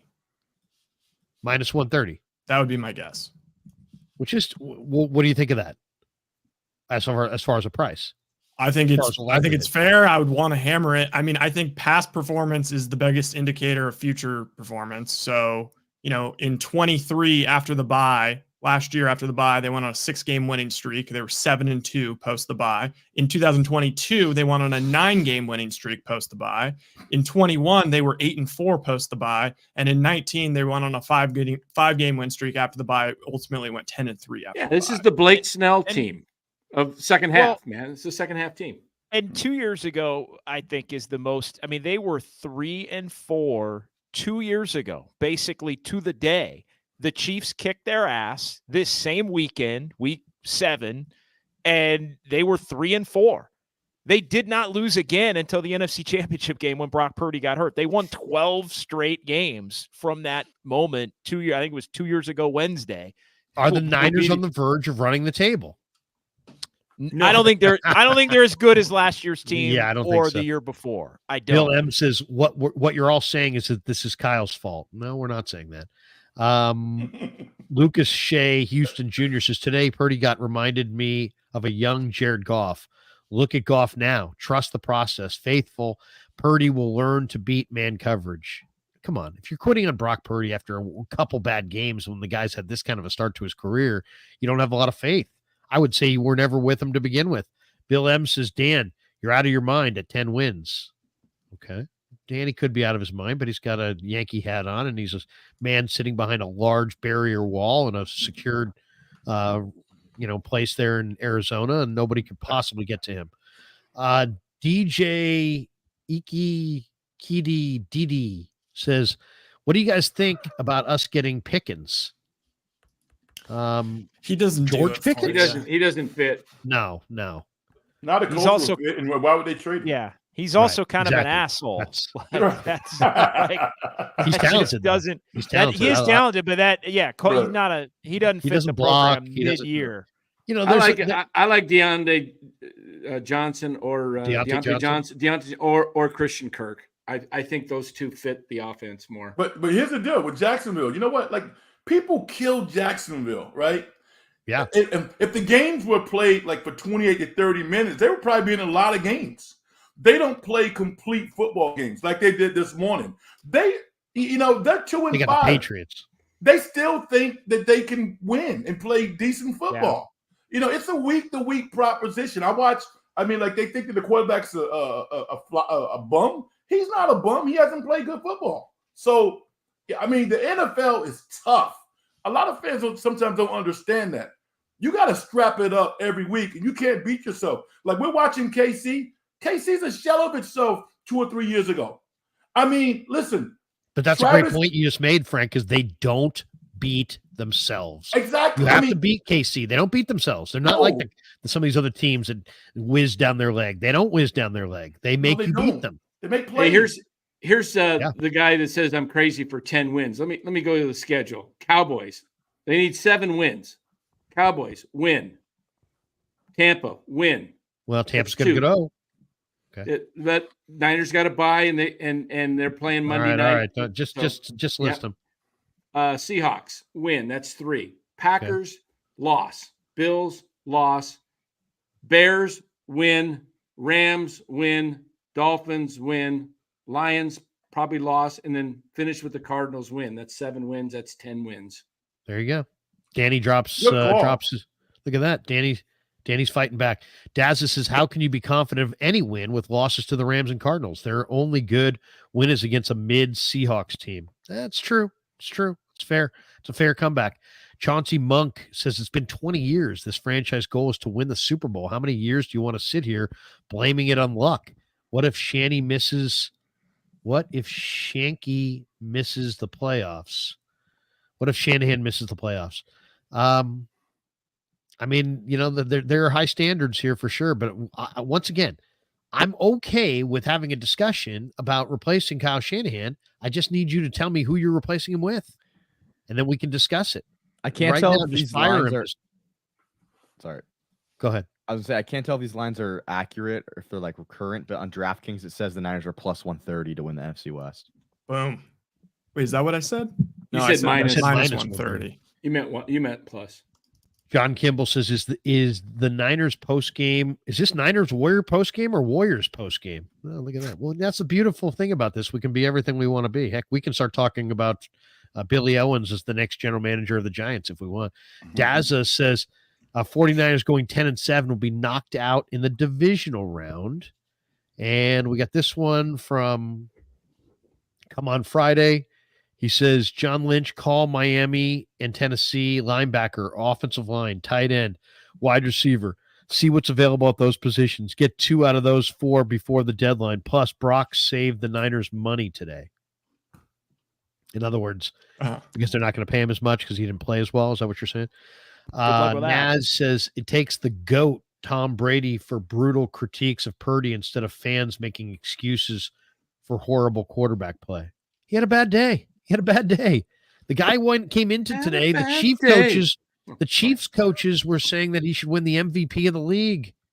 He had better numbers today than Patrick Mahomes coming into the game. So I mean, it still does. Yeah, I mean, he had a bad day.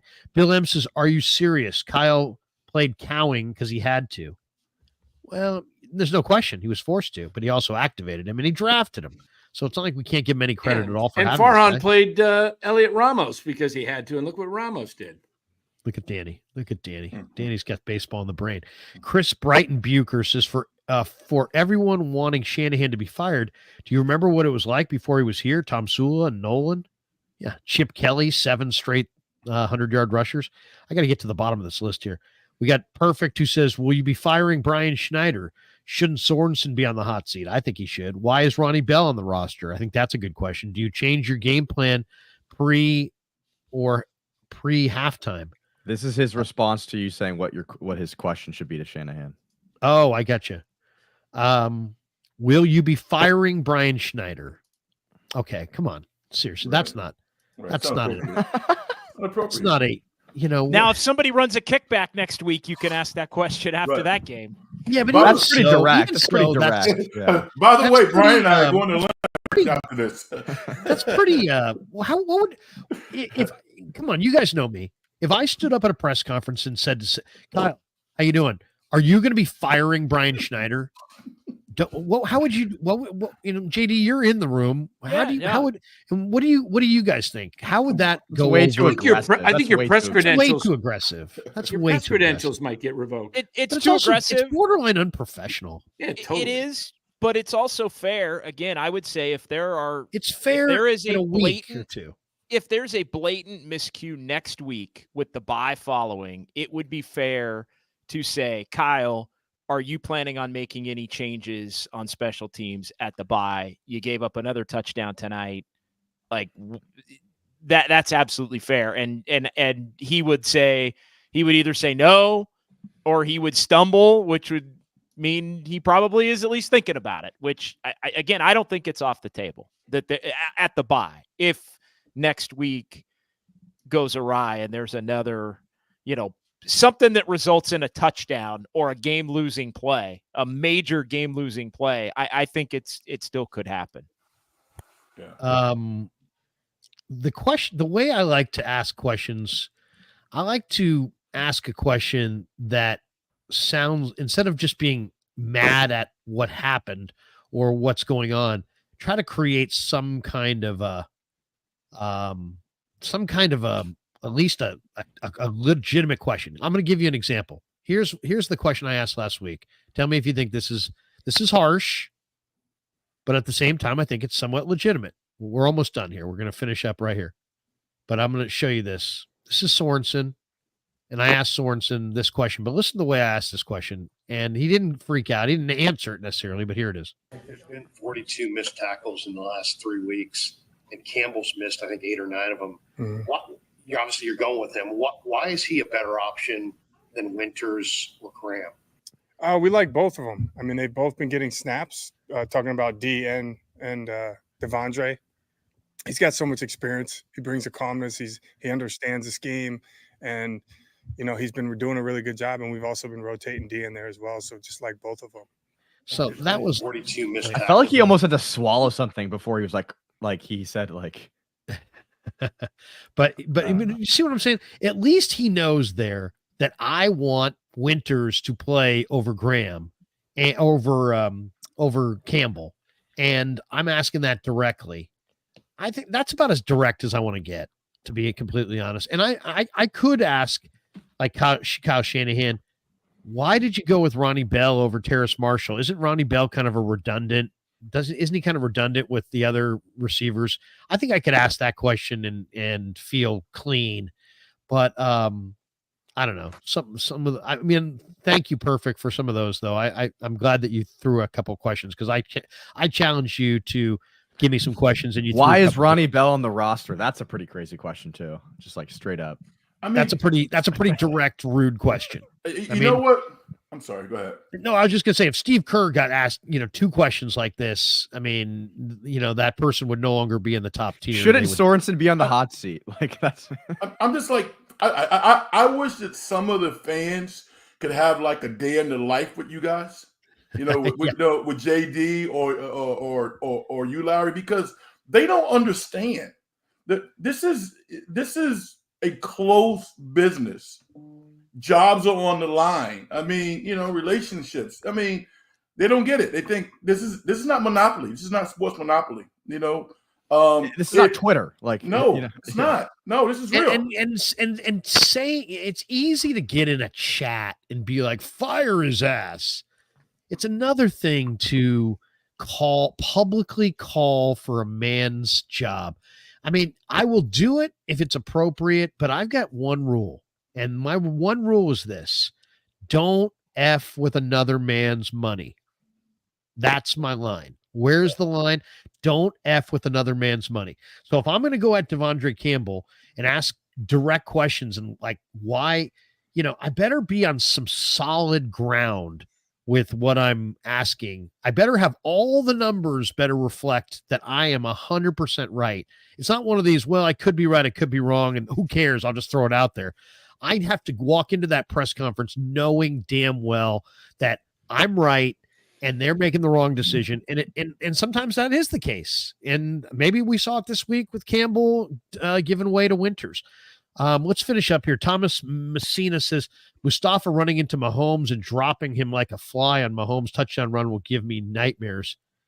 I thought Mustafa was incredible today, by the way. 12 tackles, 8 solos, 3 or 4. Yeah, Larry, one other quick thing. Very easy to ask questions in the chat with fictitious names, Butthead or Cryptic Trader. Right. What you got to do is go up to the in the press conference, put a mask on and say, yeah, this is Butthead here. And I'd like to, no one knows who you are. Why don't you just retire? These guys in the chat that don't have their real name, it's easy to throw shots. Yeah. But Well, and you want to be a pro. Come on, and it's like anybody can do this job for a day. It's like it's hard to do it for 25 years. Naz says Kyle has always hidden Purdy's deficiencies. I don't know if he's hidden them. I don't know. I think Brock has always worked around his deficiencies pretty expertly. Bill M says, but Frank, Kyle is the one needing to change this. Daza says, I'm tired of hearing about the bad years. There are head coaching options out there like Ben Johnson, and you could bring Saleh back as an assistant head coach. Okay, Daza, go ahead. Ben Johnson, you call Ben Johnson and he doesn't want to come. Now what? Go ahead. Stop saying just Ben Johnson, Ben Johnson, Ben Johnson. What if you can't get Ben Johnson? Ben Johnson turned down the Commanders last year. What if Ben Johnson didn't want to coach with the Niners? Now who do you want? You got to have more than just Ben Johnson. I mean, you have to win those players over, though. I mean, Ben Johnson is an excellent coach tactically, but you got to have a relationship with players. It takes time. It just, it's not that easy. For all we know, Ben Johnson's just a name right now. Like, they have significant, serious weapons over there. I'm not saying Ben Johnson is not skilled. He's obviously extremely good. How about give us Laporta and Amon-Ra? We'll take those guys. Ben Johnson has a few bad. If Ben Johnson has a few bad games, it's not like his name is like synonymous with all the all-time greats. Like. It's not like No one's out there saying, "Oh my God, Ben Johnson! Can you believe he choked away that league to the 49ers last year in the NFC Championship?" Who's the head coach? He's got a head coach, right? He's got a head coach that's going to take all that shit. Exactly. Who's the head coach of the Oklahoma City Thunder? Mark Daigneault. Mark Daigneault. Fire Kerr and get Mark Daigneault. You know what? Because Mark Daigneault is a way better coach than Kerr. Oh, wait a second. No, he's not. How about this? How about maybe either turn Steph's clock back and make him younger, or give me that point guard that Oklahoma City has? It's about players. Fuji Simeon drops this one. It could be worse for the Niners. Look at Cleveland booing Watson after he got hurt and got carted off. We are not a tire fire, unlike other teams. Yeah, that is the worst. They guaranteed him all this money. He's not the same player. Now he's hurt. Ted Wu says we need to push the panic button. This is the West. They could be 500 and win the division. He says we need to push. Maybe he means we don't need. I think he meant we don't need to push the panic button. Easy Tino says they didn't break the mold when Mike made Kyle.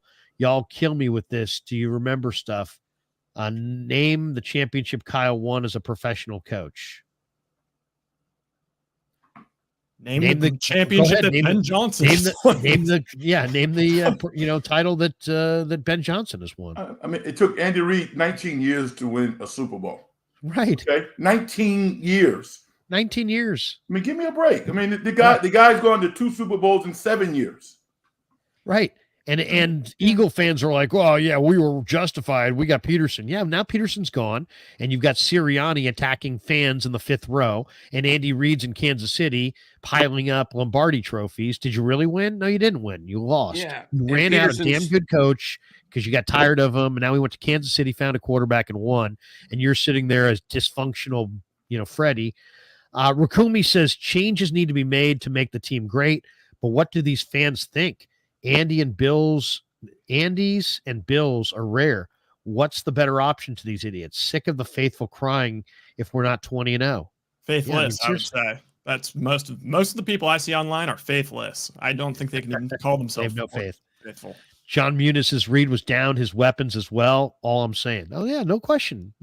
Andy Reid outcoached Kyle Shanahan. There's no question. And Mahomes outplayed Brock Purdy. Yeah. And if you think that we're saying anything other than that and dodging that, we're not. Let's just get that out for everybody to, that's how we feel.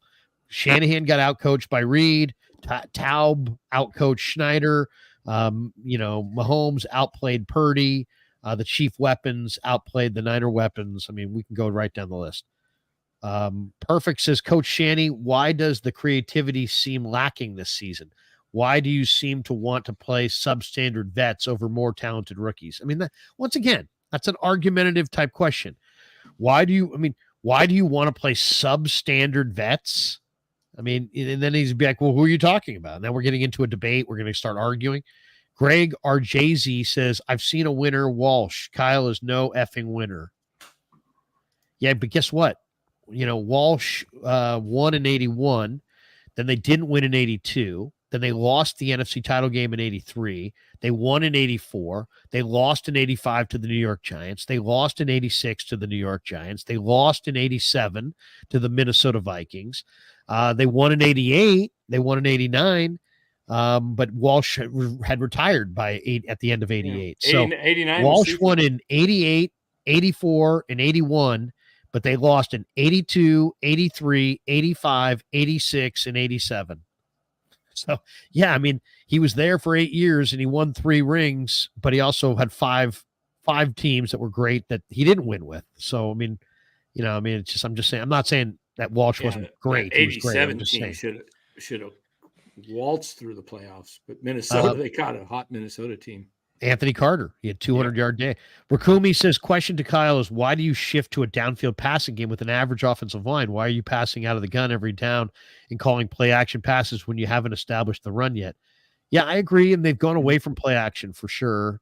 Bill M says, Danny's a dreamer, 9 wins at the outside.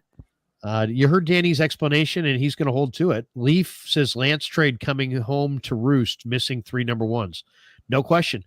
The Niners used 7 number ones on McGlinchey, Kinlaw, Lance, Solomon Thomas, and Reuben Foster. 7 number 1 draft choices wasted on those 5 guys. Yeah, that's a big part of why they haven't been able to climb to the top of the mountain. April Fisher says, Bieniemy scenario as 49er head coach. What is he? I don't know. Offensive coordinator for the UCLA? Yeah, he's not even in the NFL now. In UCLA. Nobody's hired him. He's had an opportunity to be hired. No one's hired him. So what? So the Niners. I don't know. Maybe he could do the job, but it is odd that he hasn't gotten hired.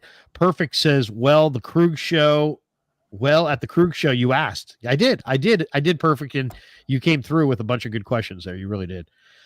Travis Stewart, what the heck is Shanahan doing? No identity. I think this is the last one or two. Ramon Gonzalez says, hired Deshaun Watson's agent. And last super of the night, Matthew Rowley, laughing my ass off talking about the Niners being a buyer and who they need to trade for is delusional. This team isn't going anywhere and will not be making trades. First of all, my whole thing is this. It's not like you only make trades when you are, a Super Bowl team. You're trying to build a team. So make deals, at any time, whether that be in April or at the trade deadline. It's not like every trade. I mean, Christian McCaffrey was a trade deadline deal. He's still with the team. They signed him to an extension. If his Achilles are healthy, he's going to play another 3 or 4 more years. Just because it's not baseball trading for guys who are free agents to be. I mean, trade. You don't have to trade for a guy who's done at the end of the year. And you can trade for guys and build up your team slowly but surely. I don't think it's crazy at all. In fact, I think the Niners are likely to trade and add something to their roster. John Kimball says, and they might do both. They might sell and buy. John Kimball says fans are upset because the Super Bowl is the standard. Just the playoffs is not enough. Low standards are for what are for Raiders fans. I hear you. Oh my gosh, we got this one from Rick, who says it was pretty much bad defense and a lack of star power on offense. Wide receiver rookies were not ready. Debo was goofed, can't help. BA got goofed. I don't know what goofed means. BA got hurt and Debo was sick. Can't help. The team's demeanor went down fast. Win next week, they'll really regroup. Yep. All right. That's going to do it for us. Good stuff. Lots of chats. Guys, we'll have a final thought. Who gets your game ball or your final thought on this game? Chiefs get the win. Niners roll into a game next week against the Cowboys. They absolutely have to have. The Cowboys are more desperate. Kev mentioned that as well before. Give me your final thought. We'll start with Rye and we'll move around the room here. Rye, you got a final thought on this one?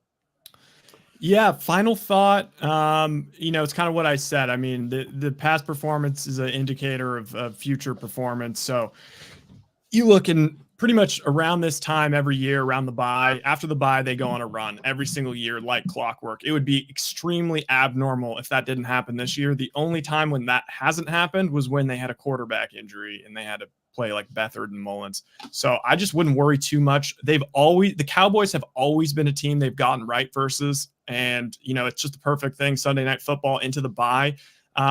I will take game ball. I'll give it to Kittle because you know what? He was like the only guy who really showed up, receiving wise.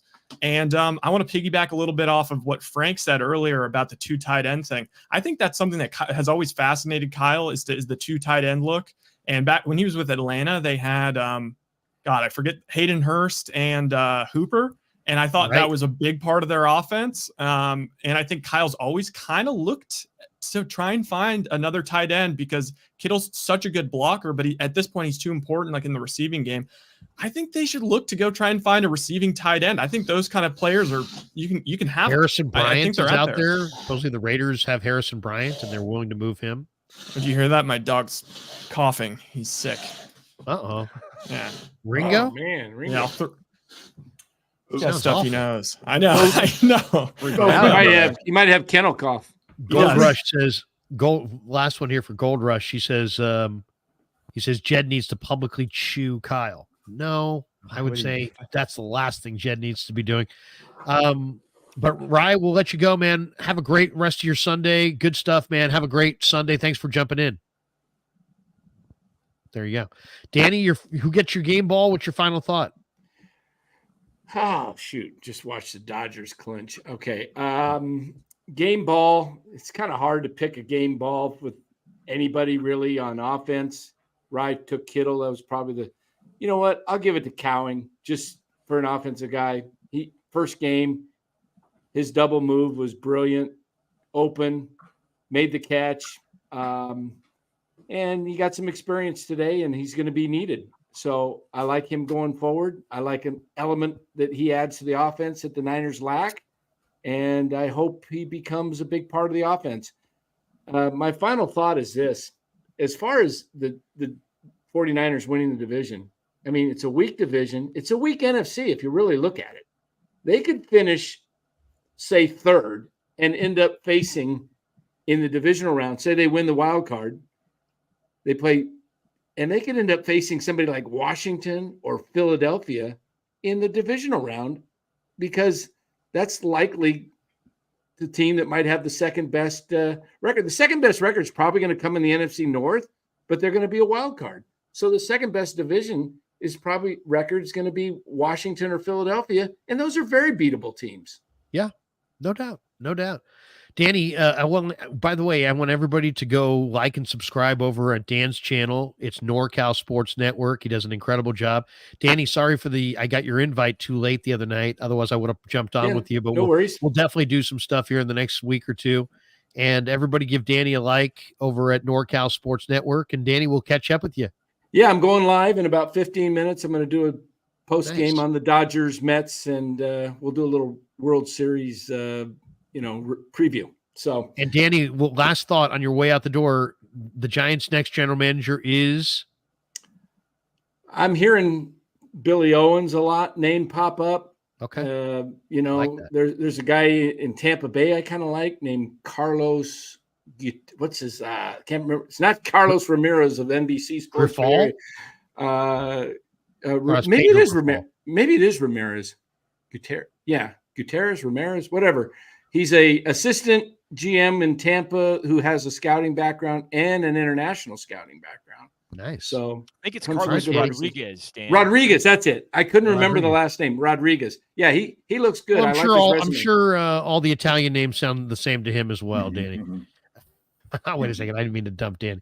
Danny, on that note, we'll say goodbye. Yeah, and go Yankees. Go Yankees. There you go. And Juan Soto, leave the Yankees and come to the Giants. There you go. Frank, you got a final thought or a game ball you want to throw out? Yeah, I'm gonna give my game ball to Jordan Mason. He was coming off an injury. I don't think he was 100%. He clearly has to be coached up some more. But the fact that he came out, made no excuses, and he played, I don't think he was 100% healthy, says a lot about his character. And I think that he's a keeper. So I'm gonna give him a game ball. I'm gonna come on the air in about 30 minutes and do a segment of the In the Dungeon Show at 9:00. Nice. Thank you for the opportunity. Kevin, I enjoy reading your stuff on Twitter. JD, you know how I feel about you. Keep shining. And I'll check you gentlemen out. All right. Frank, have a great night. Good to see you.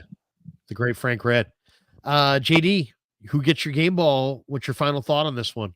Yeah, game ball for me is going to go to Ricky Pearsall. I don't think anybody really played well enough to, in terms of the outcome to garner it. But just the mere fact that Ricky Pearsall was on a football field tonight, I think is incredible, given what happened on August 31st and the shooting. And look, even going back a week when Kyle Shanahan said that they were going to activate him or open his practice window, I think the initial plan was to open the practice window and basically bring him back after the bye, because you could practice him for a couple of weeks, let him work his way in. But from some of the people I talked to, and Larry, I know you were out there all 3 days this week as I was, and we don't get to watch all of practice, but the parts we did get to watch, in addition to people that you talked to that did get to watch, he was so good in practice that they couldn't not activate him this week. So basically you had three, you're going to do it the first shot, the second shot, or the third shot. And they did it in the first opportunity because he looked that good. So game ball to him for being on the field and, working through all the jitters and emotions and everything that goes with it. And then my final thought is it's not panic time at 3-4, but you got to win next week and get to 4-4. And if you don't win next week, then I think, then hit that panic button in a big way, because you're going into the bye, you're going into the trade deadline. The Cowboys have been the get right team. What happens when you can't beat the Cowboys, when you've always beaten the Cowboys these last three years or so? So massive game, going to be huge eyeballs on the 49ers and Cowboys Sunday Night Football. And but definitely not time to hit the panic button. I do think there's a scenario where the Niners could win the division. If they had to, they probably could win it 9-8, as long as they beat Seattle again.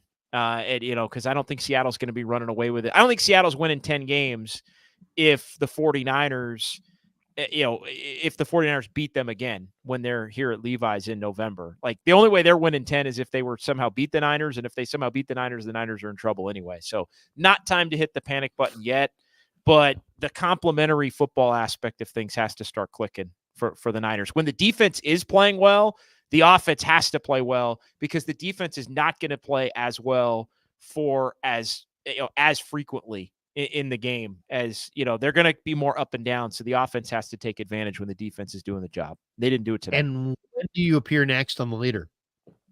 I am going to be on Wednesday night for Dubs OT. It's our first Dubs OT show of the season, for the season opener. I'm going to be up in Portland, the Warriors and the Blazers. Boots on the ground. Boots on the ground from Portland. They take on the Blazers Wednesday. They take on the Jazz in Salt Lake City Friday. I'm going to be in Salt Lake City as well on Friday, and then we'll reconvene. I'll see you guys back here at Levi's on Sunday. But yeah, we're going to be rolling after every Dubs game at KNBR on the KNBR YouTube channel. Same way people get your Niners Nightly show. Wednesday night, right at the Final Horn. From Portland. We have a huge year. I'm still going to be on the Niners. I'm still going to be traveling, still going to be hopping on with you, Larry, during the week, and hopefully coming on the Krug show as well as time permits, like tonight. But yeah, we're getting this Dubs thing rolling, and we got some huge things in the plans for the Dubs this year in terms of travel and coverage and digital, and it's just exciting to get it all rolled out. Sweet. Awesome. Sounds good. And JD, we'll catch up with you, and we'll catch you later this week, hopefully on Niners Nightly, maybe Wednesday night or Thursday. Maybe we were saying maybe Thursday night. Yeah, maybe Thursday, because the Warriors have Wednesday, Friday. There you go. And we'll see you in a minute. We'll walk out. Thanks. To the Thanks, fellas. car. See you, Kev. The great JD. See ya. And then there was two. Okay, I'm gonna go ahead, Kev. Who gets your game ball, and what's your final thought? Yeah, I think a guy that hasn't been talked about enough today, or at all, honestly, is Diamador Lenore. He had the interception. He's also just been playing really well. And, it hasn't been talked about this year, but they're going to have to make a decision at corner, because Charvarius Werts is going to be an unrestricted free agent at the end of the season. And Diamador Lenore playing well every week kind of solidifies the thinking in your mind that he is the guy that you want to build around in that secondary. So it was good from him today. He made a number of good tackles too. For a small guy, he makes a number of tackles. Just takeaways from the game. Obviously, I thought that was Brock Purdy's worst game of his career. If you want to debate me, you can debate me. Was not a great day offensively. Just too many mistakes. I thought defensively they actually held up decently, but you're without your weapons, you're obviously not going to play as well. But without their weapons today, they didn't play anything like they should have. So it's a really disappointing loss, but it's not over, and it was more of a heat check game. The season was not lost in week 7. They still have a full complement of games to go and win, and I think they can win. And I think they will make the playoffs. But it was a heat check, and you found out today through the Chiefs that you're not the best team in the league. You're not the best team in the league. Not today. They are. And you got to get back and get on a roll to try to become one of the best teams in the league, because right now you're a losing football team with a losing record. So there's going to be some fire under people's asses this week to get going and to show up against the Cowboys, because they are in the same position you are. They're a losing football team that should have been winning. So it's going to be really interesting this week. Hopefully they can get the win. And if they get the win and then go into the bye, that's going to be a great jump starter for the team. 2 last supers here. They just keep coming in. Bill M says, how do we find Danny's page? Danny's page is NorCal Sports Network, and he has a California flag emblem on his kind of whatever logo. So NorCal Sports Network, just type that in and it should pop up. And if you see the California flag with the bear on there, that is his logo. And Christopher Jackson drops this one. He says, 49ers giving up 28 to the Chiefs offense is terrible. Lions legitimately might put 50 on them. Packers are also cooking them too. Hey, what about Tampa in a couple weeks? Tampa's got one of the best offenses going in football. So, that's going to be a challenge as well. This one from Nathan Wu, the Broncos have a better record. Wow. It's true. Wu's a big Bronco fan. Matthew Rowley says the McCaffrey is going to save us narrative is delusional too. The 28-year-old running back with over 1,000 touches under his belt and 2 bad Achilles isn't saving us. That's probably sound reasoning. And Valentina Luna says, love the Krug show. Thank you, Valentina. We appreciate that. My final thought on this one, and my game ball is going to Malik Mustafa. He had 12 tackles. He had 8 solo, I think. He was flying around. He was playing with his hair on fire. He was blowing fools up. I love that kid, man. He is tremendous. He is a tremendous young player. Great 4th-round draft choice. Really, really like his potential. I really like him as a guy. He's a good guy. So that's my game ball. My game ball goes to Malik Mustafa. As far as my final thought, we're sitting here 2 hours and 27 minutes into our live stream. We're also sitting here on a day where the Niners lost, but I have to look at my YouTube Krug Show subscriber page and say, man, things are really going well. 49,908. We're less than 100 subs away from 50,000. And I just wanted to thank you, Kev, because I know, I can thank you privately, but I wanted to thank you publicly because, since you came over to the channel, you've helped grow the channel. You've had lots of great ideas. You've put out phenomenal content. You've worked tirelessly on the channel. There's not a lot of praise. A lot of people think, oh, it's incredible. It's this and that. It's a lot of work is what it is. It's a lot of work. It's a lot of coordination. It's a lot of do this and get this out and label that right and this and that. So I just wanted to say, love you. I love you. And you've helped me immensely. And I'm loving that we're on this adventure together. 49,908. If you're one of the 2,500 people watching the show right now and you've yet to hit like and subscribe, please do. Please do. Hit like and more people will find the show in the algorithm. Hit subscribe. And then every time we go live, you don't have to miss any of it. And we do lots of videos, lots of content. We'll bring you, all tomorrow's presser. We'll talk about it. We'll do a video tomorrow about that. Niners Nightly tomorrow, by the way. is going to be YouTube only because of the Monday night game. Mike told me just this afternoon that that they're going to have the Monday night game on KMBR tomorrow. So tomorrow night's Niners Nightly will be just on YouTube. Tuesday, Wednesday, Thursday, Friday, the rest of the week it will be on the radio, but tomorrow night it will be just on YouTube. So I'm looking forward to that. Looking forward to obviously more streams and more videos and more Niner content and maybe some Warrior content, maybe even some Giant content. But Kev, thank you, man. Seriously, you've done an incredible job. We should tell people about our meet and greet. It's coming up on Sunday, November the 3rd at Pig and a Pickle in Corte Madera. They're at 341 Corte Madera Town Center, right there in Corte Madera in the mall. It's an outside mall. And we'll be there from like noon to 6 on Sunday, November the 3rd. And the Niners have the bye week.